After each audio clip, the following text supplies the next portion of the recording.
Hit me below the belt there. That's rough.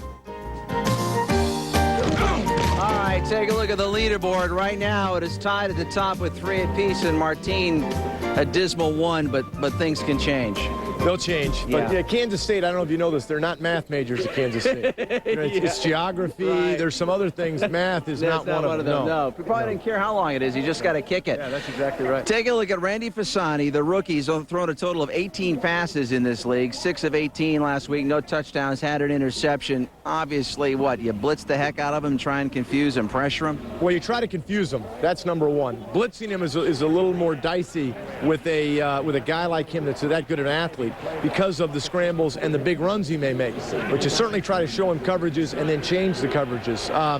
You know, the one thing you don't know about him is how will he react to pressure, and that's one of the unknowns you just kind of deal with the game. I think what Monty will do is try to confuse him early and then see what does he do well. It's going to be a work in progress, if you will, as the game progresses.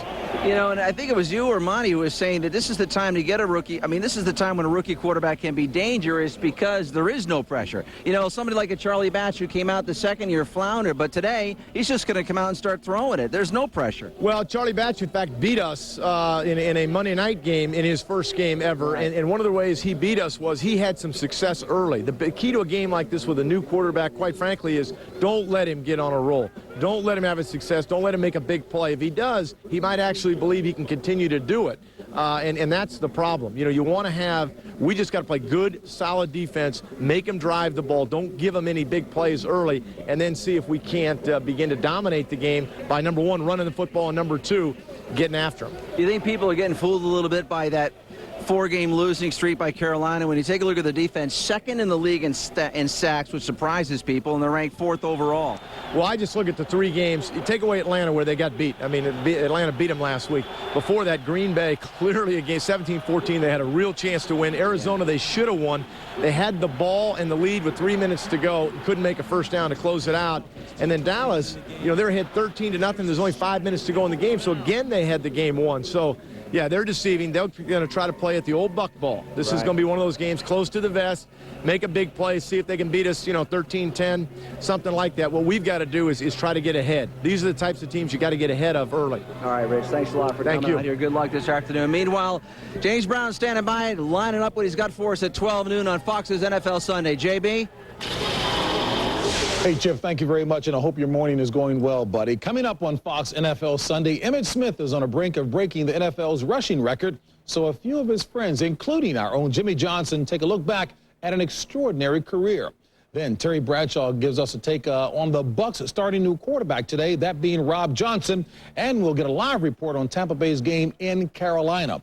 All of that plus Jimmy, Jillian, and we'll check out that unbelievable World Series Game 6 last night between the Giants and the Angels. And don't forget, Game 7 of the World Series follows football. But right now, let's send it back to my guy in Tampa, Chip Carter.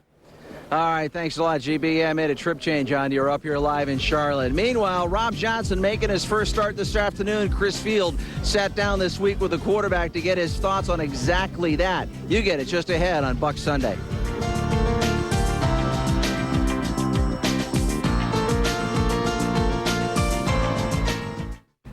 You want the best deal you can get on a cell phone, but what happens when your new bill is higher than your old one?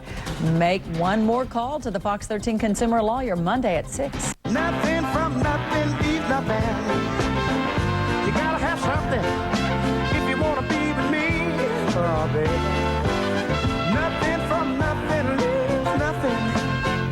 You gotta have something if you want to be with me. That's right, baby.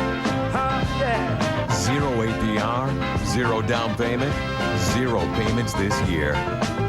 At your local Chevy dealer. Accidents can change your life.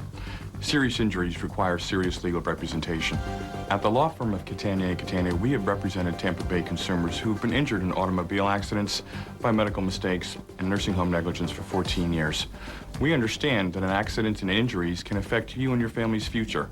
Put our team to work for you. If you've been injured in an accident, consider calling the law firm of Catania & Catania for a free initial consultation.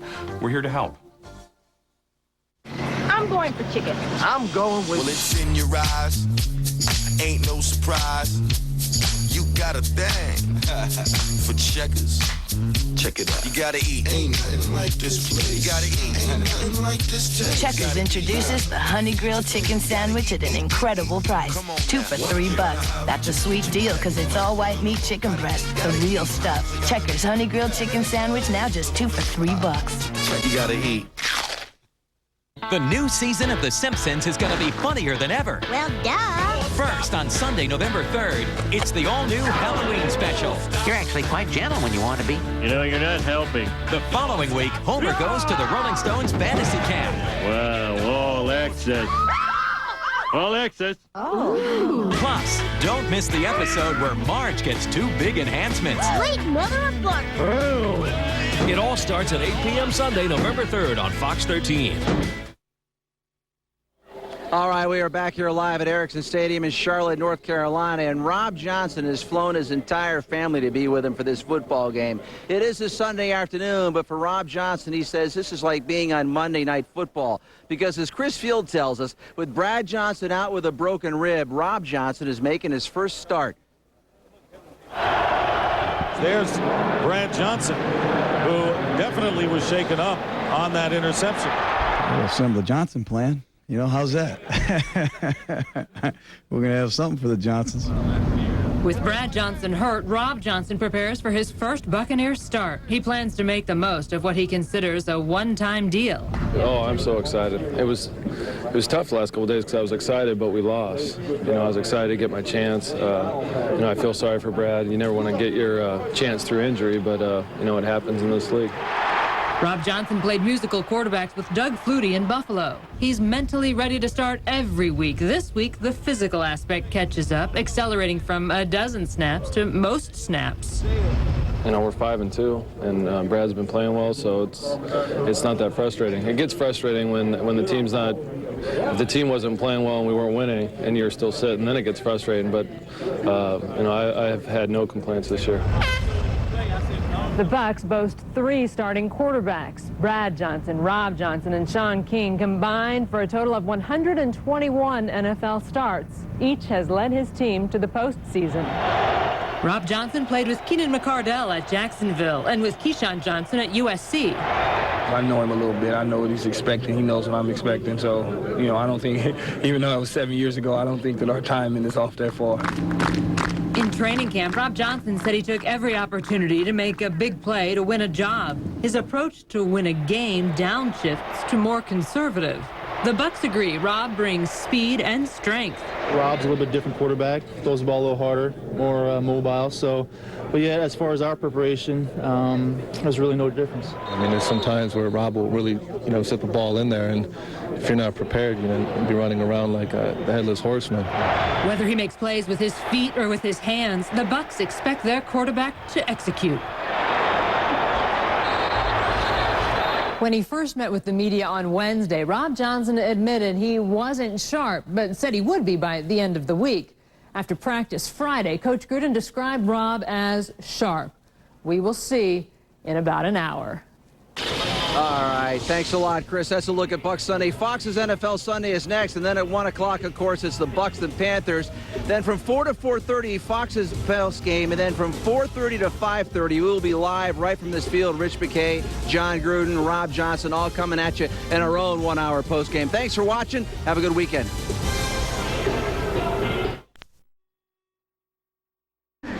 The Tampa Bay Buccaneers, 5-2 and looking to rebound from a loss in Philadelphia last week. Taking on the Carolina Panthers. They're on a 4-game losing skid after winning the first 3 of the season. Something's got to give today as we welcome you to Ericsson Stadium in Charlotte as the Buccaneers take on the Panthers, an NFC South battle. And welcome to Charlotte. I'm Dick Stockton. That's Chris Collinsworth. And here is Troy Aikman. And it was Rodney Peete and Chris Winkie. 2 quarterbacks knocked out of action. And so the rookie, Randy Fasani, who came in relief of Winkie last week, will make his first NFL start. And Troy, what do you expect from this guy today? Well, when you got a rookie quarterback making his first start, there's certain things you expect. You expect mistakes, you expect confusion, and you also expect a little nervousness. But I had a chance to visit with Randy Fasani on the field before the game today, and he's anything but. He's very excited about playing in his first start. Now, this isn't all about Randy Fasani. This offensive line has got to do a much better job than they did last week in protecting him. They've also got to be able to run the ball much better with Lamar Smith. But really, the whole key to this team and the way that they've won their first 3 ball games of the season was by defense. And, Kris, that defense is going to have to play well again today, and they, too, are facing a new starter. Somebody just about shot me. I got a little nervous out there. Yeah, Rob Johnson today takes over for the injured Brad Johnson. And let's face it, this Tampa Bay offense has not been playing very well. John Gruden telling us last night he's looking for a spark, and maybe it is going to be Rob Johnson. And should it be, maybe he takes over the starting role here with this Tampa Bay ball club. But Rob Johnson's going to face a very difficult task today because of Julius Peppers and this Carolina defense. They lead the National Football League in sacks, so a very difficult time today for Rob Johnson. And his bugaboo over the course of his career, simply that he doesn't do very well when you get pressure on him. He does take a lot of sacks. So it'll be the backup quarterbacks at center stage today, and we want to remind you to remember to answer today's Sprint virtual coach question, and that will be, will Emmitt Smith break Walter Payton's all-time rushing record today? Use your PCS vision from Sprint or log on to foxsports.com. So it'll be the Bucs and the Panthers and Tampa Bay's ferocious defense, which has made life miserable for opposing quarterbacks all year.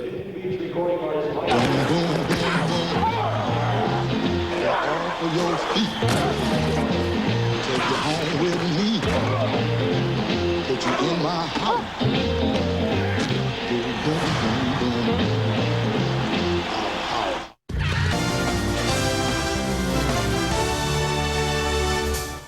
Come on, we're gonna be late. Just grab yourself a Sammy Light. I'll be. The Buccaneers and the Panthers getting set to get started on a overcast afternoon before the capacity crowd here in Charlotte, North Carolina. And there is Randy Fasani, the 5th round pick, who's going to have to wait a bit as the Tampa Bay Buccaneers will get the ball first. And Rob Johnson, who is starting for his 3rd NFL club, began his career in Jacksonville, went up to Buffalo, had some stormy times there. And he'll go to work first as Todd Sauerbrunn kicks off to the Tampa Bay Buccaneers, and that's going to go out of bounds. And so already the Buccaneers, as the ball going out of bounds before it reached the goal line, is the initial signal from Dick Hantak. Free kick out of bounds. By rule, the ball is placed at the 40-yard line. First down, Tampa Bay. Well, a pretty good start for Rob Johnson beginning at the 40. The offensive line, which is looking for a better showing for Tampa Bay after last week. And there they are. Michael Pittman and Mike Allstott at running back. Joe Juravicius starts for the injured Keenan McCardell at wide receiver. So from the 40, with 2 tight ends, the handoff is to Michael Pittman, and Pittman, looking for a breakout game, gets nearly 8 yards on the first play of the game. The Panthers defense, and they have 3 returning starters. Julius Peppers, of course, the big force, the #1 pick. Their defense leads the NFL with 25 sacks. Dan Morgan and Mark Fields return to their positions after being out with injury, as does Reggie Howard at cornerback. And this is the strength of this team, and the rookie from North Carolina, Julius Peppers, who is tied in the NFC with Warren Sapp with 7 sacks to lead the conference. 2nd down and 3. And again they go to Pittman, and Pittman drives his way into Carolina territory for a first down, picking up 6 yards with Mark Fields making the tackle. Well, first of all, what great field position Tampa Bay gets because of the kick going out of bounds, and this is going to be a game of field position for Carolina. Huge mistake there. Tampa Bay comes out offensively. They want to be basic in their approach early in this ball game. Get Rob Johnson acclimated to the offense. First down for the Buccaneers on the 48-yard line of the Panthers. And the end around to Carl Williams. And the great pursuit by the Panthers defense knocks Williams back for a loss of 3. And it was led by Julius Peppers. You know, sometimes you can just outthink yourself on offense. You're pounding away, and then all of a sudden you come back with the reverse. And Carolina, after dealing with Michael Vick last week, I think they're a little bit better at making sure they contain the outside the way Michael Vick ran around on him. Aaron Stecker is the setback. And Mike Allstott going in motion on 2nd down and 13. And Rob Johnson getting a rush from the secondary, and he can't get it away. Mark Fields will make the tackle, but it was Reggie Howard who came in untouched from the cornerback position, and another 6-yard loss for the Buccaneers. Well, Rob Johnson, he's been criticized for taking sacks. Nothing he could do here. Mark Fields is going to come unblocked up inside. You see him there. He gets pressure from Howard on the outside, and then Mark Fields up inside. Just nothing Rob Johnson could do with that. Reggie Howard returning to action after being out with an ankle injury. It'll be 3rd down and 18. Back on the 44-yard line. The pass out to Stecker in the flat, and he's going to be knocked out of bounds. And 4th down coming up, forcing Tampa Bay to kick. So pushing and shoving here in the early moments with less than 3 minutes gone by. John Fox, in his first year as head coach, has brought a defensive mentality to this Panther team. And I really think that Rob Johnson is going to get a real appreciation for what Brad Johnson has been going through all season long with this protection. Brad Johnson did a masterful job of just getting the football out on occasion, and Rob's going to have to learn it here today. Tom Tupa, the well-traveled punter, sometimes quarterback for NFL clubs with the kick. Steve Smith, and calling for the fair catch. And he looked a little upset with himself for doing that. And the rookie is going to start from just outside his 10.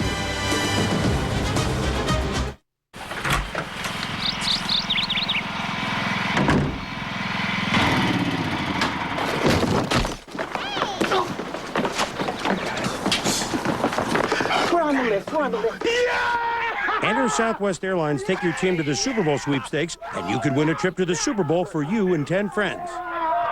Ooh, how'd he make the list? Brother-in-law. Naturally. Enter at southwest.com/Super Bowl. Back to punt. One of the best punters around for a long time. And back deep for the Cowboys, Reggie Swinton.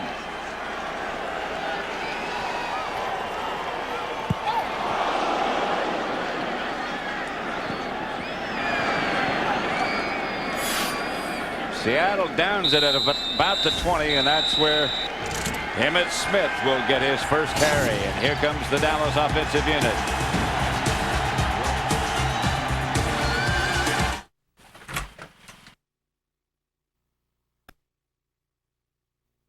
One free. Owens finally got to Gannon, but not until he had 5 seconds to find an opening man. Garner twists away from a tackle. And a reel has been. The defense on us, and now they're doing what they do best, handing it to that guy. You know, as Don Shula once said when asked about a player making a little mistake, he said, in football, there are no little mistakes. That 12th man on the field wasn't. And Randy Fasani doesn't have the luxury Rob Johnson have, a good field position, making his first career NFL start from the 12-yard line. So here he goes. Last week in relief, led the Panthers in rushing with 58 yards and threw for 100 more. And he's going to throw on 1st down in the pocket, and he is sacked at the 1-yard line. Warren Sapp says, welcome to the league. Warren Sapp with a big smile on his face gets his 8th sack of the year. Well, you're going to see Warren Sapp. Here he is right here, 99 on your screen, and he's coming through, and it's just a mismatch there with Jamar Nesbitt, and he gets right by him, and Fasani doesn't have much of a chance. I'm a little surprised there by the call. Dan Henning's offensive coordinator for Carolina choosing to throw the football while backed up with the first start for Randy Fasani. Well, he's backed up really far down to the 1-yard line. 2nd down, and the handoff to Lamar Smith. And Smith gets to about the 4-yard line. Derrick Brooks in on the tackle. Taking a look now at the offensive unit for the Panthers, and a woeful effort up front last week. They've had musical chairs at left guard. Jamar Nesbitt returns to that position. He was the original starter. Lamar Smith, who just carried the ball in the backfield. Muhsin Muhammad, Steve Smith, the wide receivers, and Wesley Walls in there playing with a broken finger. Third down and 18. Got a lot of yards. And the handoff to Smith. And he'll get it to the 6-yard line. So it'll be fourth down. The Buccaneers, thanks to the sack, have now recorded one in 52 consecutive games, and they've got to be licking their chops at field position now, Troy. Well, and Carolina's got to be careful. One of the things that they've done in previous games is even on 3rd and long situations, they've stayed in their standard personnel and they try to use protection. There, they spread them out, and this defensive front of Tampa Bay's is much better than the one Carolina faced last week in Atlanta. Not too much room for Todd Sauerbrunn, who comes in leading the NFC in gross yardage as a punter. Carl Williams backing up to his 43. Williams on the return and is stopped short of midfield. Good hustle by the Panthers special teams led by Brian Allen. No score early in this game.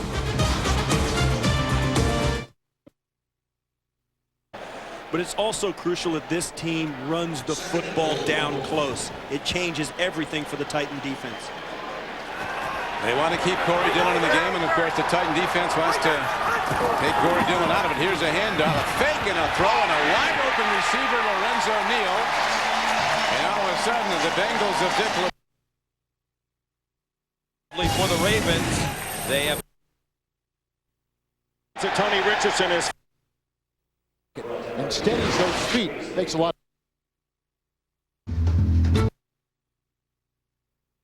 About 9. Hutchinson back to throw it. Guns it outside, a little low for Whalen.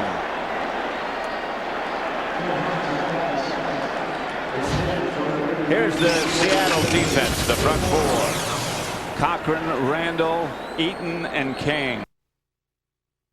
This is Doug McDonald. And Bell, the linebackers, and the secondary, Lucas, Robertson, Tongue, and Sean Springs. They have 2 strong cornerbacks. 3rd and 9.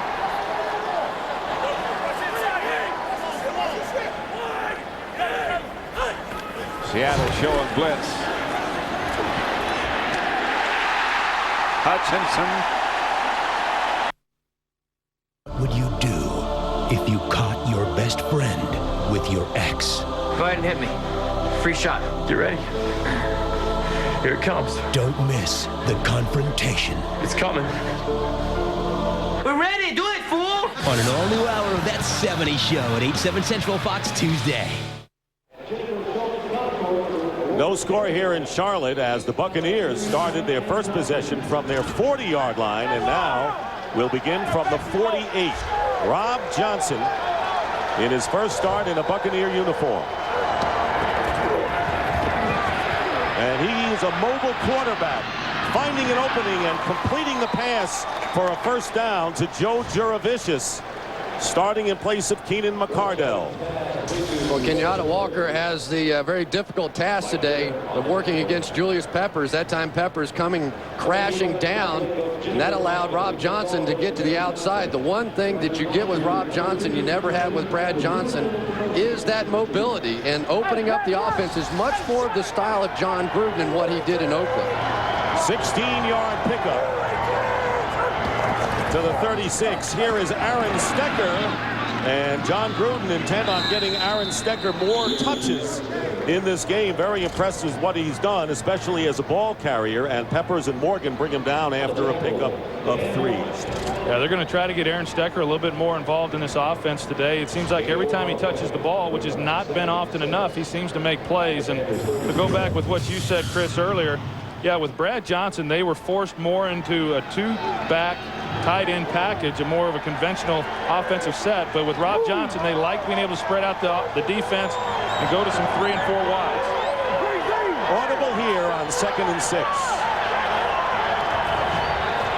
And Johnson swings it out to Allstott, going nowhere, and Mark Field Niels does not let Allstott get away. He is tough to bring down in any circumstances, and the Bucs will lose 2. And I think Mike Allstott is one of those guys who they just really haven't been able to find out exactly what his role is going to be with this offense. I mean, he's not a real elusive guy as far as a scat runner and receiver. He's a big, bulky fullback who has some real running ability, but trying to find his niche in this offense has been a real challenge to John Gruden and this offensive staff. Allstott with a big game against the Browns a couple of weeks ago. Not much last week against the Eagles. It'll be 3rd down and 8, and the Buccaneers will talk it over. Their first time out, no score, with a 3rd and long coming up for Tampa Bay.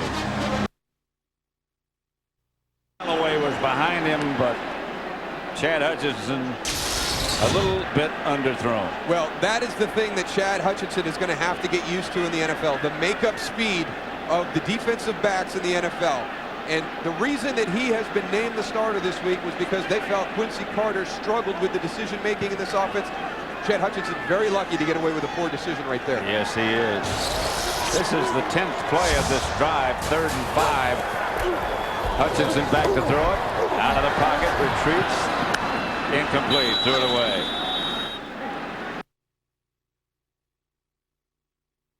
And a dump across the middle, caught by Quincy. Personal foul, crackback. 3 yards when there's nothing. That's so important. Hopkins.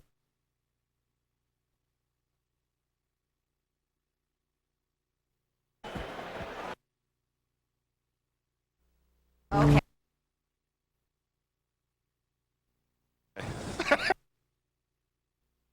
You know, when you have a 1-5 team, you know, you don't follow them very closely.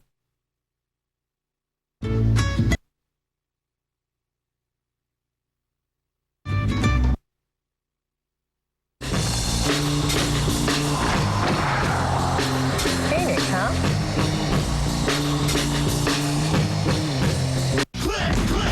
Critics rave Fastlane as Miami Vice meets the Fast and the Furious. With style and speed to spare from the director of Charlie's Angels. Fastlane, back in action. 9/8 Central Fox Wednesday. Tampa Bay calling a timeout. Want to remind you, Game 7 of the World Series tonight. How great a World Series has this been? Last night, the Angels come from 5 runs down to beat the Giants to force the deciding game tonight in Anaheim, and you'll see it on Fox. 3rd down and 8.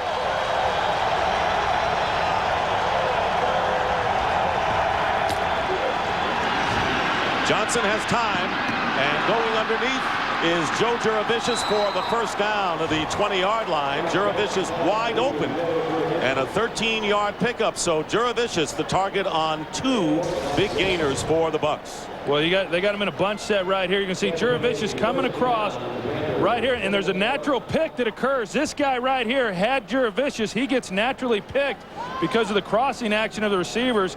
Frees Jurevicius up for that first down.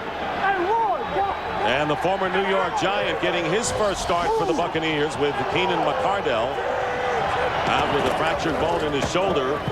Michael Pittman, nothing that time after an impressive first series, gets 1 yard in all. We talked about Rob Johnson. Throughout the course of his career, he's been sacked once every 7 dropbacks, which is by far the most in the NFL since 1978. The flip side of that, though, is that he looks down the field more than Brad Johnson does. Here's a guy that in yards per attempt is 3rd best of all active quarterbacks in the NFL. So you get a little trade-off, but you're going to anticipate some real negative plays with Rob Johnson, but also some big plays. 2nd down and 9. And the fake pitch. And Johnson goes to the tight end, Ken Dilger, and Dilger is tackled short of the first down by about 3 yards.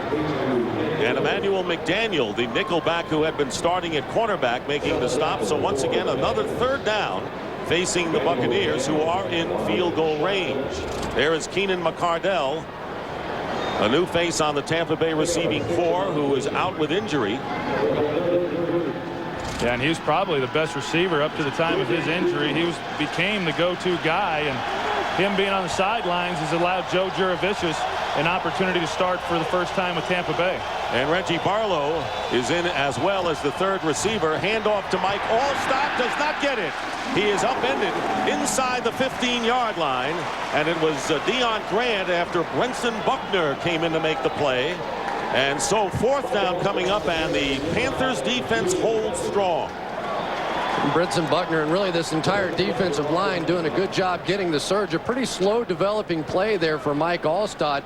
A little bit of a surprise to me. It was about third down and 3 or 4. I thought they might try and get into that bunch formation again and pick somebody, get somebody open quick. Martin Gramatica has had problems. Missed a 29-yarder last week against the Eagles.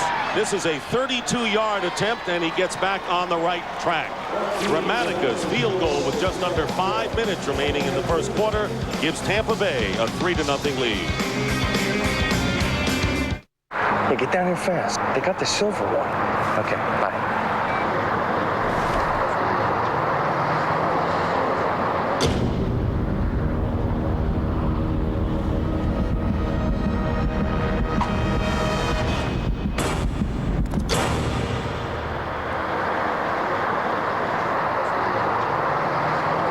Claim your Volkswagen.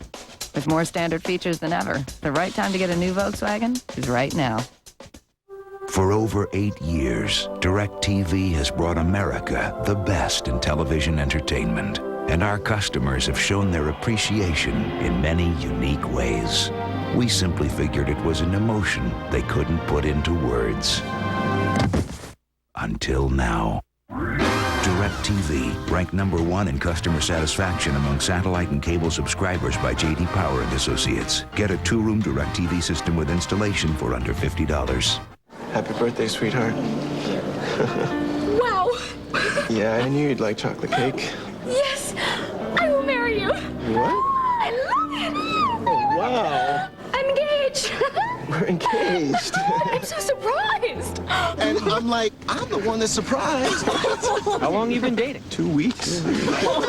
Life is best told over a great tasting Miller Lite at a place called Miller Time. Hold on. Talk to her. She's excited. Okay, hi, Mom. Fox NFL Sunday is brought to you by Volkswagen. On the road of life, there are passengers and there are drivers. By Miller Lite, life is best told at a place called Miller Time. By Taco Bell, think outside the bun. And by DirecTV, movies, music, and exclusive sports from the leader in digital satellite entertainment. And this reminds us, can Halloween be far behind? Coming up this week. He wore his costume today, didn't he? Don King with a different color hair. Gramatica kicking off, and Steve Smith returning for the Panthers. And Smith back returning kicks and punts, and here's why as he turns the corner on the far side. Steve Smith and Carl Hankton, the wide receiver, with a big block, and Smith returns it 51 yards into Tampa Bay territory, giving Fasani a little bit of margin this time.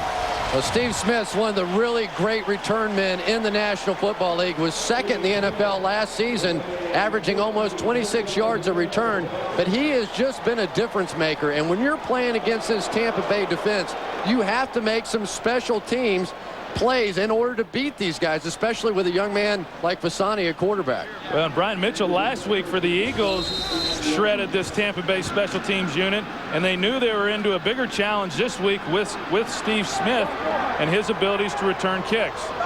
First down on the 49-yard line. It is still in Carolina territory, and Fasani getting the rush from Sapp and company. Wisely throws it out of bounds. So the Tampa Bay defense, and they really are responsible for their lead after that sack by Warren Sapp on the first possession. Fasani starting from the 10-yard line, and here they are. #1 defense in the NFL, Rice, McFarland, Sapp, and Spires up front. And the linebackers, and Derrick Brooks with yet another touchdown last week on a fumble recovery return. Barber and Kelly the corners, and John Lynch and Dexter Jackson are the safeties. Second down and 10. They give it to Smith. Lamar Smith trying to fight his way, and he does into Tampa Bay territory for a 2-yard gain as we send it to James Brown and a game break in Los Angeles. Dick and Kris keeping track of Troy's ex-teammate Emmitt Smith. This is his second carry for 11 yards. He's got 28 in the first quarter, 65 more yards, and he'll break the all-time record by Walter Payton. We'll keep track throughout the day. Back to Dick, Troy, Kris, and Pam. Has a chance to do it at home, Troy. A lot of people will be disappointed if he doesn't make it today. Well, Jerry flew a lot of people in. Great running backs over the history of this league. They're there at Texas Stadium now. Blitz on 3rd and 8, and down goes Fasani. Simeon Rice, and a flag goes down as well. Simeon Rice, who caused the fumble on McNabb last week, allowing Brooks to run it in for a score. And Todd Stussy recovering the loose ball. 4th down coming up. Well, you're going to see Rice. Nobody even picks him up. He comes scot-free off the corner, and he's one of the. This is some of what we saw in their game last week against Atlanta. They just turned defensive linemen loose, and it's an offensive line that just is having a hard time understanding their schemes and the protections. Here's Todd Sauerbrunn to kick it away, and good kick. Carl Williams will let it bounce, and the Panthers. Touchback. They could not keep it in play. And Rod Smart, remember he hate me from the XFL, knocked the ball but could not keep his feet in bounds. And so the officials rule it'll be a touchback, and the ball will come out to the 20. Hit on Aaron Brooks from John Theory. You wrap him up like that, you got to let him go. You don't keep driving. Take him down to the turf.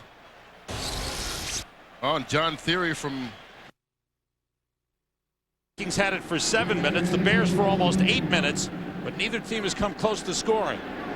The Bears set to punt it away. Brad Maynard has had 2 great weeks in a row. Good high punt. Nick Davis waits for the fair catch, takes it on the 17. Watson on the punt coverage almost single-handedly here. Watch his left foot. Left foot is in bounds before the goal line, and he smacks that ball back. Got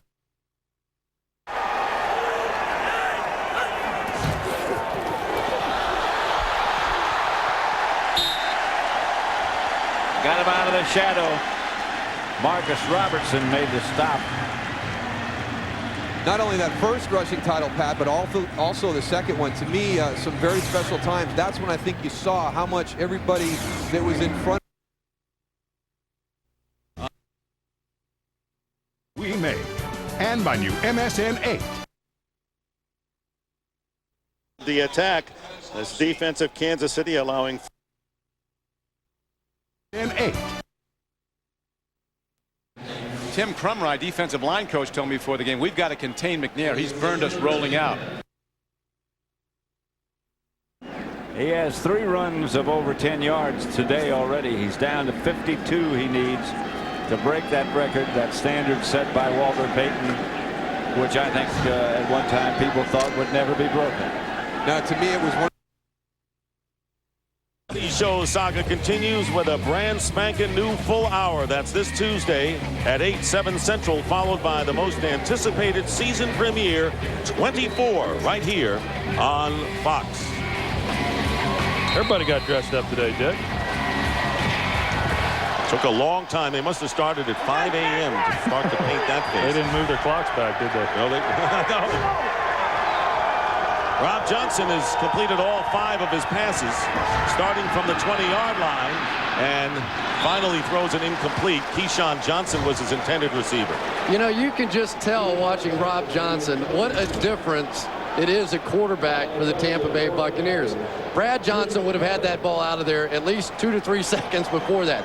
Brad Johnson doesn't want to give up, or Rob Johnson doesn't want to give up on a play. He wants to stand in there. You can see why he takes the number of sacks that he does, but he's also gotten off to a hot start. A real contradiction for me at quarterback as to whether or not this guy's ever going to make it and be a big-time player. John Gruden said this is a big game for Rob Johnson, his 3rd team, and this pass goes through the hands of the tight end Ken Dilger, bringing up 3rd down and 10. A little bit interesting there. Julius Peppers covering Ken Dilger on that play, and that just, you watch him right here. He pulls out. It's his own dog, and That puts him on the tight end. Now, obviously, Ken Dilger has an opportunity to catch that and run, but it shows you the confidence that this defensive staff has in Julius Peppers and his ability to cover people. He runs a 4.5 40. And a former basketball player, you look at Jack Del Rio, the defensive coordinator. Peppers, of course, a sixth man very often for the North Carolina Tar Heels basketball team.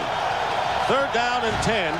And Johnson fakes a swing pass, goes underneath to Ricky Dudley, and the burly tight end fumbles the ball, and Fields had it and lost it, and Tampa Bay gets it back. It was Kerry Jenkins who recovered the fumble, but Mark Fields had an opportunity first. I think they're going to call it down back at the original spot of the tackle, 35. so all that excitement was for naught. So Mark Fields doesn't have to go home and beat himself up tonight for missing a ball that was just lying on the ground and an easy scoop. Yeah, that was the right call, too. The ground clearly knocking the ball out of his hands. Bucks get a first down on the 35. Johnson handing off to Michael Pittman. Pittman picking up about 2. I am impressed with the Panthers defense so far. The question is, will they be on the field too long in this game to make a difference? Well, that's going to be the question. Yeah, I think if you look at this game and 2 outstanding defensive football teams, the offensive edge would go to Tampa Bay, but it's on the shoulders of this Carolina defense in order to keep them in this game and try to create some turnovers and give good field position to that offense. They're not going to survive long like that, though. 2nd down. And a pass to Aaron Stecker. Stecker is grabbed down by Dion Grant, about 4 yards shy of the first. And right now, for a game break, here's James Brown in Los Angeles. Hey, Dick, as we keep an eye on Emmitt Smith, take a look at his 5th carry of the game. This one for 10 yards. He now has 7 carries for 42 yards, needing just 51 now to set the record. Boy, off to an awfully good start. This only in the first quarter. Back to Dick, Troy, and Kris. I think he's removed any doubt as to whether or not he's going to set that record today. And it helps to get a bunch early, doesn't it? Certainly does. 3rd down and 4. Rob Johnson to an open Mike Allstott, and a first down for the Buccaneers. So Tampa Bay going underneath for most of their plays. Nice job. Doing a nice job out there helping on the end with Julius Peppers. That time Aaron Stecker coming out and helping Kenyatta Walker, allowing this pass to that side to get off. Once you just tie up the pass rusher on that side, it gave Rob Johnson a nice complete view of the field and an easy completion. Lester Towns replaces Dan Morgan, who had been bothered with a groin injury and missed the game. Carolina minus yardage, and here is Pittman, second effort, and he is driven back.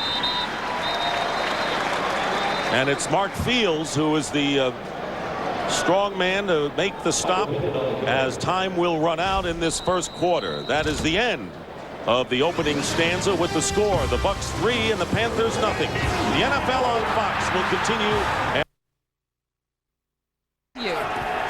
That's a lot, Pam, for Larry Allen to say. Picked off. Derrick Ross makes the interception. And the Cowboys will take over at their own 45. Bobby Ingram brought Ross down. 1 minute, 2 seconds left in the first quarter. No score yet. And the Cowboys just get a turnover.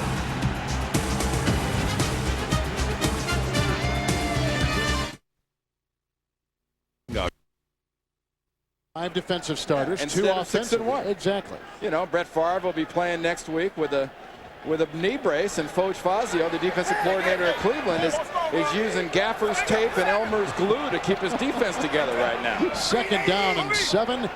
Jets at the 41. Washington again, hands off. Look at Curtis Martin go. He's coming off a 70-yard performance last week against the Minnesota Vikings. Earl Little makes the tackle at the 48. It is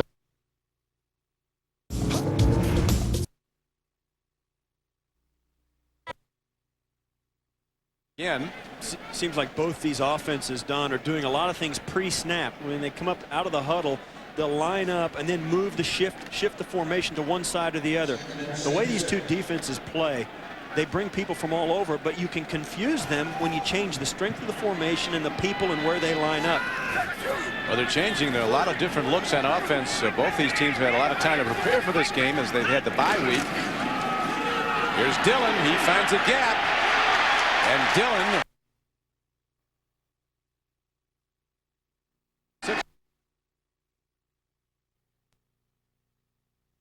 Nothing in favor of Tampa Bay, and there is Dan Morgan, who has re-injured apparently his groin problem and is on the sidelines. Lester Towns, as we said, replaced him. 2nd down and 9 for the Buccaneers, and down goes Rob Johnson and Kris Jenkins. This is an impressive front four. The 2nd sack for the Panthers, and they came in leading the NFL. Now they have 27. Well, and Kris Jenkins, you watch him right here. He's going to come flying up inside, and he beats Kerry Jenkins there. And they tried going to an empty backfield set and spread him out, and that's one of the dangers when you go to that. You'd like to do it with Rob Johnson because he has the ability to move and you can make some bigger plays. But when you do that, you're one-on-one across the board with those 5 offensive line. Loss of 7. 3rd down and 16 for the Buccaneers, and here comes pressure again on Rob Johnson, being chased back, and he's going to throw this into the bench. I tell you, the Carolina defense have kept Rob Johnson on the move, and neither offensive line has played well thus far. Well, and these two defensive lines are really 2 of the best in the National Football League, but Rob Johnson getting that football out of there after being chased around. But Jack Del Rio, he came with a blitz earlier and got burned on 3rd down with a screen pass, but I really think if he just keeps that consistent pressure, especially on 3rd and long, he's going to give Rob Johnson some problems. Tom Tupa will be kicking, and Steve Smith, who returned the kickoff 51 yards in the first quarter. Smith at the 19, giving ground, and finally going to the ground at about the 15-yard line. So early in the 2nd, still a tight game, and tempers flaring between these 2 new rivals in this NFC South.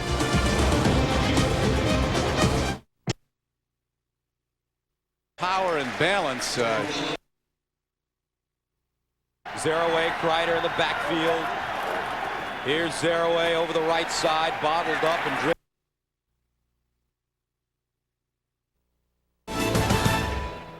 I see lots. NFL Sunday from Dallas will continue after these messages.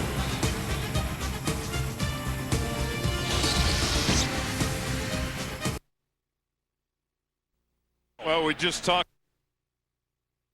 for Gary Anderson. Gary Anderson, 44-yard attempt, and it is right through. He is now tied with Morton Anderson for the most field goals in NFL history, 479.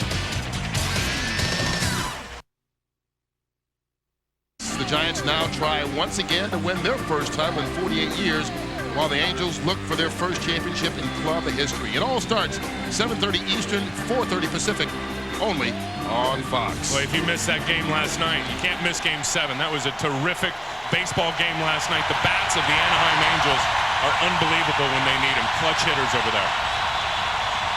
First down for the Falcons at the 26. Quick pass out to Brian Finneran near that first down. Sunday is brought to you by Ford. No boundaries. By Visa. It's everywhere NFL fans want to be. And by Coors Light. It's up and it's good. Coors Light, official beer sponsor of the NFL. Rock on. Dick Stockton, Troy Aikman, Chris Collinsworth back with you here in Charlotte. It has been a defensive game thus far with 2 backup quarterbacks handling the chores. Randy Fasani from Stanford starting at the 17-yard line, and they hand off to Lamar Smith. Smith getting about 3. Brian Kelly on the tackle. Smith has yet to complete a pass, has thrown only 1 so far, Troy. Yeah, Fasani, he's, you know, and part of that, obviously you want to complete some passes, but part of that is by design coming into this game. Talking to Dan Henning yesterday, he wanted to keep it very simple and basic coming into this and just not do anything to cost them and give the game away. And so far, it hasn't been pretty, but they've not had the big mistake. 2nd and 7. And his pass is thrown low to the fullback, Brad Hoover. I'm sorry, but this is getting a little bit comical out here. And I know you've got a young quarterback in there, and they're playing against the #1 defense in football. But at some point, you have to have some positive yards. I think they're -7 on the day here. And I know you want to be conservative and not make the big mistakes, but you also have to take a shot at winning the football game. Well, it's a 3-0 ball game right now. I mean, they got to be careful. And that throw right there that he made is the throw that he throws the worst. They say he actually throws the ball better when he's throwing it down the field. Well, he may do that now, or he may take off. 3rd down and 7, off balance, going deep and trying to make the catch. There you go. Did he make it? Yes, he made the catch. It was Steve Smith downfield. One-handed it in the air and managed to hold on against coverage and 39 yards, and they're going to discuss it. And if it's anything close, you know that John Gruden is going to challenge it. Well, and that's one of the things that Steve Smith. Passes through, completion, 1st down. What a catch this is. I mean, Steve Smith is open and just Fasani lobs it up. He's just going to take one hand and bat it back to the other hand and then bat it to the other hand and somehow pull it into his chest. That is just phenomenal. What a great play. So a 51-yard return and then a 39-yard catch as Fasani off balance fired it downfield, and as expected, John Gruden is going to challenge this reception. But that's what I like with Randy Fasani. You got a young quarterback in there. Now he scrambles around, makes a play, heaves one down the field, give your guy a chance. You know, you just can't play small ball and expect to go a 12-play drive down the field against the #1 defense in the NFL. Take a few shots. Well, and at the same time, those shots aren't always there, Chris. I mean, it's easy to say drop back and throw the ball down the field, but sometimes there's coverage back there, and you're not able to do that. And so he's been. The ball did. It appeared that the ball hit the turf there, and they'll call that one back. But you can bet all week long Randy Fasani has had it drilled into his head that, hey, don't make the big mistake. And so if he doesn't have a shot that he thinks is legitimate, he's going to be a little conservative. And right now they're not in a position where they have to force anything. It's a 3-0 ball game. That catch was made right in front of John Gruden. I think John Gruden had a better look than any official. And so I think he feels confident that they're going to reverse it. Indisputable visual evidence has to be the byword here to change the original call of a reception. But Fasani running for his life, and that was a pretty good throw on his back foot, Troy. Well, not only his back foot, but it was a good throw because he had to move to his left, and it's very hard for a right-handed quarterback to get turned and get his shoulder square to the line of scrimmage to make that throw. And Steve Smith, that's, you know, whether this was a catch or not, it was just a tremendous individual effort on his part trying to haul that one in. Dick Hamtack has seen enough. After reviewing the play, the ball bounced on the ground prior to the receiver gaining possession. It will be 4th and 7 on the 20-yard line. Tampa Bay is not charged a timeout. Fasani took a pretty good shot at the end of that play. And Troy and I are going to debate this one all day long, I suppose. But when I look at this team and this offense and what they did last week when they were trying to work the ball in a normal, methodical manner down the field, they were terrible. Their plays came when Fasani was scrambling around, acting like a kid, throwing the football around. And I think if they just try and be methodical against this Tampa Bay defense, they get beat about 30-0. And look at the Cincinnati Bengals. How about that? Why do you have an interest in that team? I don't know. Todd Sauerbrunn will punt, and Carl Williams is back for the Buccaneers. And this is going to be a low bouncing kick, and it takes a Carolina hop. Must be the new blue jerseys they're wearing for this one game, and it'll be down at the 17-yard line where Tampa Bay will go to work. And I have to tell you, as you look at that last play, Derrick Brooks did a good job of restraint here to make sure he wasn't called for roughness.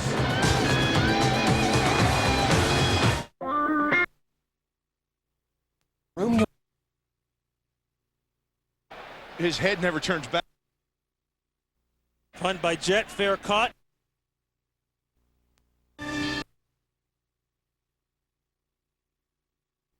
And he's up near 1-0 with 14:32 to go in the second quarter. Lewis lines up as a single setback. Blake to pass. Firing. Caught at the 30. And something every team needs, a guy that'll lead your star player right through the hole and get him into the end zone. You know, Steve, during the week, Corey Dillon said if things don't turn around in Cincinnati, I'm going to have a surprise for this team at the end of the season. Intimating he didn't plan to be here. But so far today, it's worked perfectly for the Bengals, and now the Titans have to come back.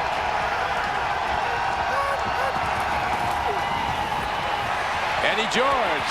That's a good way to start your comeback as one of the best runners.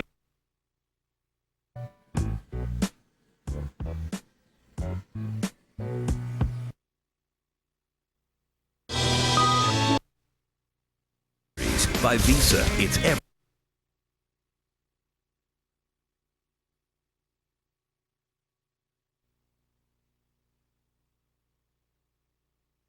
Ball is snapped before.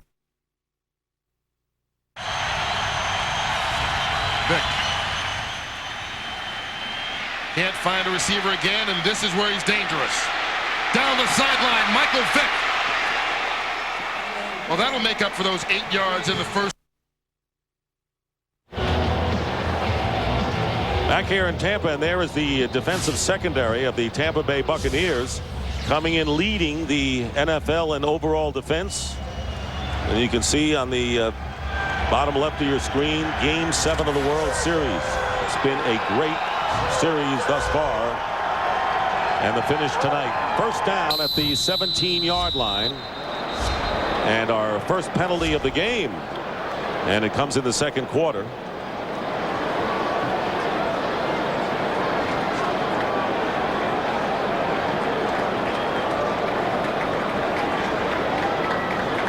Looks like Sean Gilbert got rolled. Encroachment. Defense, number 98. 5-yard penalty. Still first down. Sean Gilbert, 94, and 98 is Shane Burton, but it was Gilbert. Guilty of the foul and a 5-yard penalty, so it'll be 1st and 5 for Rob Johnson. Tough for those 318-pound guys to hit the brakes when they, when they hit go. Stop is a more difficult proposition. 3-0 Tampa Bay. Rob Johnson to the air. Incomplete, and getting the hit was Keyshawn Johnson, and it was Terry Cousin, and a flag is down. A late flag thrown at the secondary. Initially, it looked like the ball and the defender arrived at the same time, and it was a clean play by Cousin. Well, on first view from up here, it looked like it was fine, and the ball was uncatchable. You watch. Personal foul. Face mask. Defense, number 21. Well, I don't know. We were penalized from the previous spot. 15 yards. First down. I don't agree with that at all. He's making a play on the ball. The ball was thrown on the inside. Cousin is the one who actually had the opportunity to make that play, and I didn't see anything that warranted a face mask call, that's for sure. That's called an oops. That's called, well, it wasn't pass interference, but I threw my flag, so let's make something else up. John Fox has the right to be upset. You'd have to say that was a ticky-tack foul, as you'd see, and it'll be automatic first down on the 37 for Tampa Bay. Aaron Stecker lines up in the backfield and gets the call going outside, and Stecker finds open field. Aaron Stecker, now you see why John Gruden, as a flag goes down back of the line of scrimmage, was intent on using Stecker more. So Aaron Stecker picking up 25 yards, but this may come back. Yeah, it looks like it's coming back, and you can see Aaron Stecker definitely provides a spark for this offense, and I don't know who the call is going to be against, but I know Kenyatta Walker looked to do it. Offense, number 67. 10-yard penalty. Repeat the down. First down. Well, that explains why it looked like he did a pretty good job. Here it is, Kenyatta Walker working against Julius Peppers, and he's trying to get him hooked, trying to get him to the outside so that Stecker can get to the corner, and he was unable to get his body in position, so instead he grabbed the jersey, and the official was there to call it. Well, the sad thing is it looked like that Stecker was already around the corner. He really didn't have to hold him. Nonetheless, they nullify a 26-yard gain. So instead of a first down in Panther territory, it's first down and 20 for the Buccaneers on their 27. Tampa Bay's defense keeping them in the game. And here is Rob Johnson, and Johnson is sacked for the third time, and a loose ball, a fumble picked up by the Panthers inside the 15. Brinson Buckner. After Julius Peppers knocked it away from Rob Johnson, who looks disheveled as he comes off the field, and a big break for Carolina.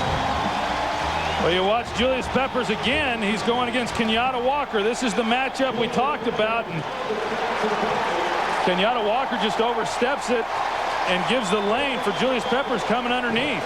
That is Rob Johnson's career in a nutshell right there. And I know that wasn't necessarily his fault, but Rob Johnson playing behind this defensive line is going to be very difficult. Brad Johnson in the past in that same situation throws the ball away, takes an incompletion, whatever the case. Rob Johnson now has been sacked, I believe, 3 times already today. Yeah, and the other thing is keeping him healthy. And you see right there, he's limping around on the sidelines. That was another problem with him in Buffalo, is that he came out of a lot of games with injury. And you're right, Kris, that really exemplified. Tampa Bay is challenging the ruling on the field that his knee was down. Well, John Gruden trying to make it 2 for 2. The ruling on the field was fumble. And they're going to look at this one. John Gruden was successfully challenging an obvious call. What about this one? You don't really get a good look as to where Brad is on this, and or excuse me, Rob. Well, you know, it came out. Yes, it came out, and you know, and Kris made a great point there that really typifies what he has been as a quarterback, and I understand it as well as anybody that there's a lot of times there's a hits that you don't see coming, but you've got to know when you're getting ready to take the hit and where people are, and when that is coming, you've got to be able to secure the football. You know, there's nothing wrong for a quarterback throwing an incomplete pass. And it's so hard for young quarterbacks to get that through their brain. And I think that Randy Fasani has been having that same problem in this game. Sometimes you step up, it's not there, throw the football away. You can't always get a big play in this game. But I would argue, Kris, that Fasani is making his first start. I mean, last week he played a little bit. He's making his first start. I mean, he's got a little bit of a grace period right here. Rob Johnson's been in this league long enough to know some of the things that he should do in situations, and that's the thing that he's got all the ability in the world. You watch him out there in practice, he can throw it with anybody, but it's just when he gets in game situations, sometimes he fails to remember the situations that he's in. Yeah, we're not talking about 2 quarterbacks on equal footing. This is Rob Johnson's 28th career start to 1 for the rookie Fasani, and right now Rob Johnson isn't getting the better of it by any stretch. Well, here's Dick Hantak. And he should tell us that the challenge has been denied, and that should cost Tampa Bay a timeout. The ball came out of the quarterback's hands prior to the knee being down. Tampa Bay is charged a timeout, which is their second timeout. Tampa Bay is also out of challenges for the rest of the game. And that's significant. That's very significant, especially because John Gruden likes to challenge so many calls. And then you look at what we talked about earlier in this ball game, that the defense for Carolina was going to have to step up, create some turnovers, give field position, and they've done their job right here. Well, we were talking about it earlier with Fasani, and that's part of the reason I feel like with him, for him to sit in the pocket and have to make those kind of decisions is just not the right way to go with him. He's not experienced enough. He's not ready for that type of game. Now, you get him out of the pocket, you get him scrambling around like he was against Atlanta, you never know what's going to happen. And in talking to the Tampa Bay defenders yesterday, that X factor really concerned them. They were worried about the fact that, hey, we don't know what this guy's going to do. And they weren't afraid of him sitting in the pocket and making throws. What they're worried about is when he gets there out and starts playing in the schoolyard. Well, I know this. I know Dan Hennings, the offensive coordinator for Carolina, one thing he is concerned about is whether or not Fasani stays healthy in this ball game, because Hasselbeck is the backup and he doesn't know the offense. So there's Dan Henning on the left, a distinguished career. So it's 1st and 10 on the 11-yard line of the Buccaneers. Here's Fasani, and Carolina looking for points, and the pass thrown out of the end zone. Now this is a situation, and a flag down back behind the line of scrimmage as the Buccaneers put pressure on Fasani. I think they're going to get Shelton Quarles for roughing the passer. Personal foul. Defense number 53. Helmet-to-helmet blow will penalize half the distance to the goal line. First down. Yep. You know, it's so hard. It is so hard, and I know what the rule is, and you cannot lead with a helmet. You can't go helmet to helmet on a quarterback. Yep. But there was nothing vicious about that. You could see Shelton Quarles. It was not a hard hit. He tried pulling off. It really is a fine line for these defenders. Hand this football to Lamar Smith 3 straight times right here. First and goal now on the 5, and here is Lamar Smith with his first of 3 straight carries, according to Kris. He gets a couple of yards. Yep. And I'll tell you one thing: Carolina has to come out with points here, and 3 would be bittersweet. 7 is what they need after this possession. Yeah, they need 7, and they're bringing in their big boys. They've got Brad Hoover coming in and Chris Mangum, and those are the guys you need out there when you're going to come in a goal line situation. It looks like they've got the people in that they're going to run the football here. And remember, Fasani is a threat running in his own right. Second down and goal. They give it to Lamar Smith, and he'll get it to about the 2-yard line. Dexter Jackson and a bunch of white shirts close it up, bringing up 3rd and goal. You know, Kris, though, one of the things that you'd really like, I mean, as a quarterback, I think, to really get this guy going, I mean, let him throw a touchdown pass down here. Oh, good Lord. You'll never change, will you? This guy, I'm more qualified to throw a touchdown pass than he is. What about a rollout? He doesn't have that much. That's fine, but tell him in his headset, don't you dare throw this football. You can roll out, and you can try and score and run it in. Don't you throw it, mess up my 3 points. Well, they got 3 tight ends. Tampa Bay's defense best in the NFL, 17% defense, and there is the play action and the pass, and did he stay in? No, it was the tight end Wesley Walls, and he did not stay in the field of play. 4th and goal coming up, caught the pass, but it was too far.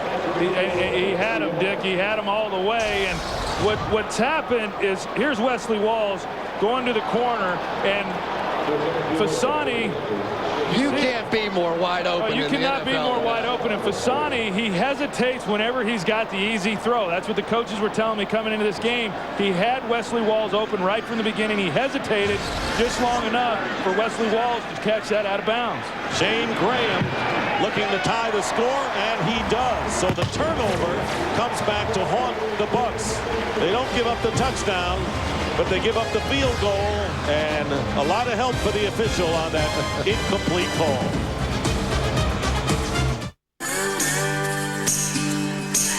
Ever notice how many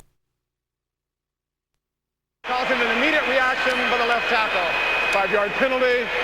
The measurement results in a first down. That's on Brandon Mitchell. You see him flinch at the right tackle position. That's what caused the movement by the offensive line. Flozo Adams reacts to that. You can't do that as a defensive player. That will be called on you. That was Brandon Mitchell. You're right. Emmitt Smith needs 35 yards now to break the record. He lost 4 on that carry a moment ago.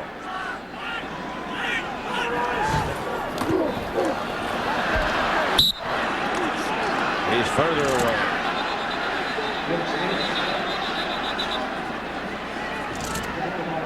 Well, one of the reasons that Emmitt Smith has got the chance to see his family right there, they're also very excited. But what we were having earlier in the football game was the concern of the Seahawks defense. Guys were getting blocked, they were missing tackles, but they have gotten those points corrected to this point. Pat, I might have to come back up to the booth because I've been a bad luck charm down here. Yeah, well, you're welcome anytime. Good job. He lost 3 yards on that last carry.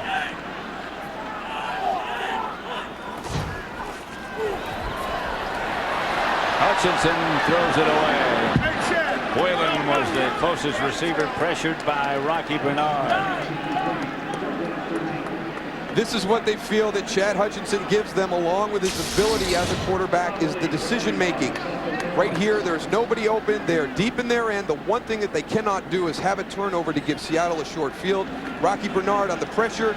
He has nobody open. He throws the ball out of bounds. And way out of bounds, as it should be. Emmitt Smith is out.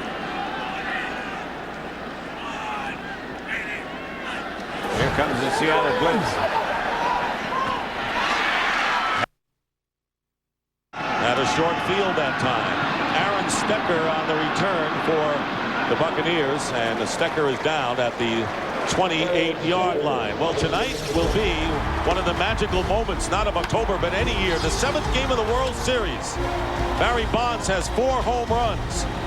And the California Angels, with the great comeback, trailing 5-0. And what is the key to the California or the Anaheim Angels' hopes in the World Series? The monkey. Every Angel fan knows it's the monkey. Yes. I mean, did this guy do it for him last night? You know what? If they win, he gets a full share. Yeah, but you almost shook his ears off last night sitting in your room. Gripping hard was Mr. Aikman, and the Giants and the Angels. Imagine the Giants. What a game that was last night. And what a game tonight it should be. First down on the 28 of the Bucks.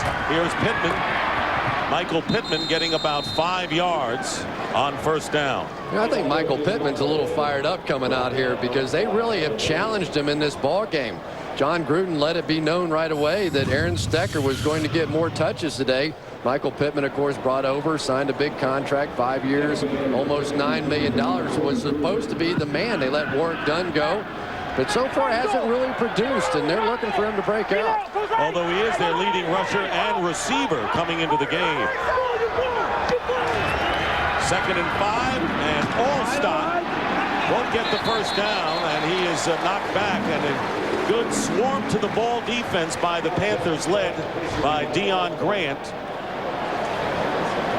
So it'll be 3rd and 1 for Tampa Bay. Yeah, and so far, all this time's passed here in the first half, and Keyshawn Johnson still hasn't caught a pass. And you know, he's usually the guy, the go-to guy. And I had a chance to talk to Keyshawn before the game, and he was excited about coming out of here and getting to play with Rob Johnson, and really likes the velocity that he has on the football. In fact, he says that Rob Johnson's passes get on him so fast that he hadn't been used to that, and he dropped 6 passes this week in practice, trying to get acclimated to the velocity of Rob Johnson's passes. Tampa Bay with their 3rd and final timeout.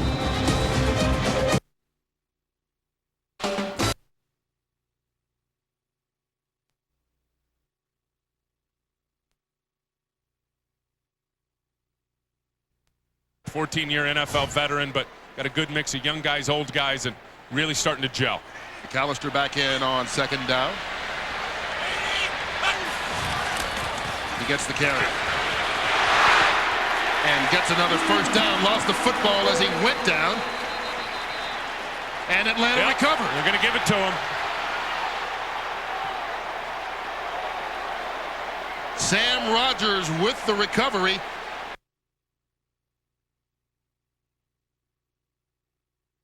The University of Maryland, who leads the Raiders in sacks with 4 and has become a solid outside linebacker with Bill Romanowski on the other side. So 3rd and goal from the 5.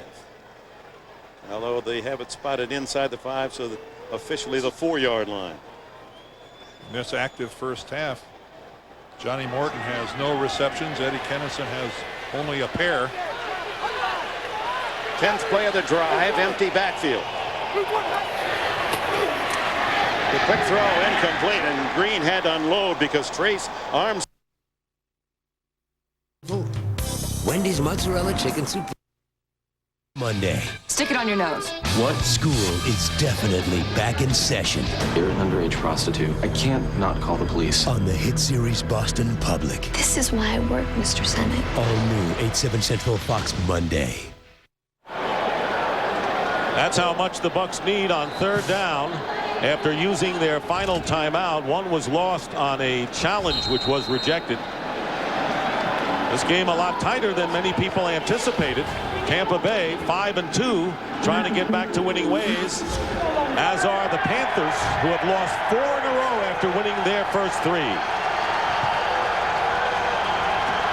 3rd and 1, and they go to Allstott. Why not? And Mike Allstott has the first down. Brenson Buckner on the tackle, but all you have to do if you're number 40 is just to lean forward and you've got it. Mike Allstott, to me, would be a great closer. You know, in the game against Cleveland, they used him in the second half of that ball game. He rushed for like 120-something yards, 40-something yards, whatever it was in the fourth quarter. He's a guy when the defense is getting tired and they're not flying around and they're not as bold as they are in the beginning of the game, he is just about impossible to tackle.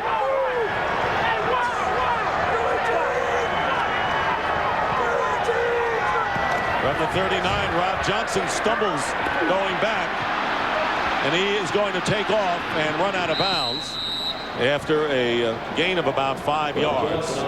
Game between backup quarterbacks. Rob Johnson in his first start for Tampa Bay, and Randy Fasani, the rookie, in his first start. Well, you take a look here at Michael Pittman, and he got double coverage. He's got Hannibal Navy's a linebacker that's over the top of him, and then he's got a safety also there. That's respect for running back. And Rob Johnson was trying to go to him with the football, but when we talk about his mobility, this is what he can do, and does a nice job of making something out of nothing. Most of his passes have gone to running backs thus far. Second down and 5. This time going downfield, and catching it is Juravicius. Juravicius making the most of his opportunity with McCardell hurt, and a 15-yard gain.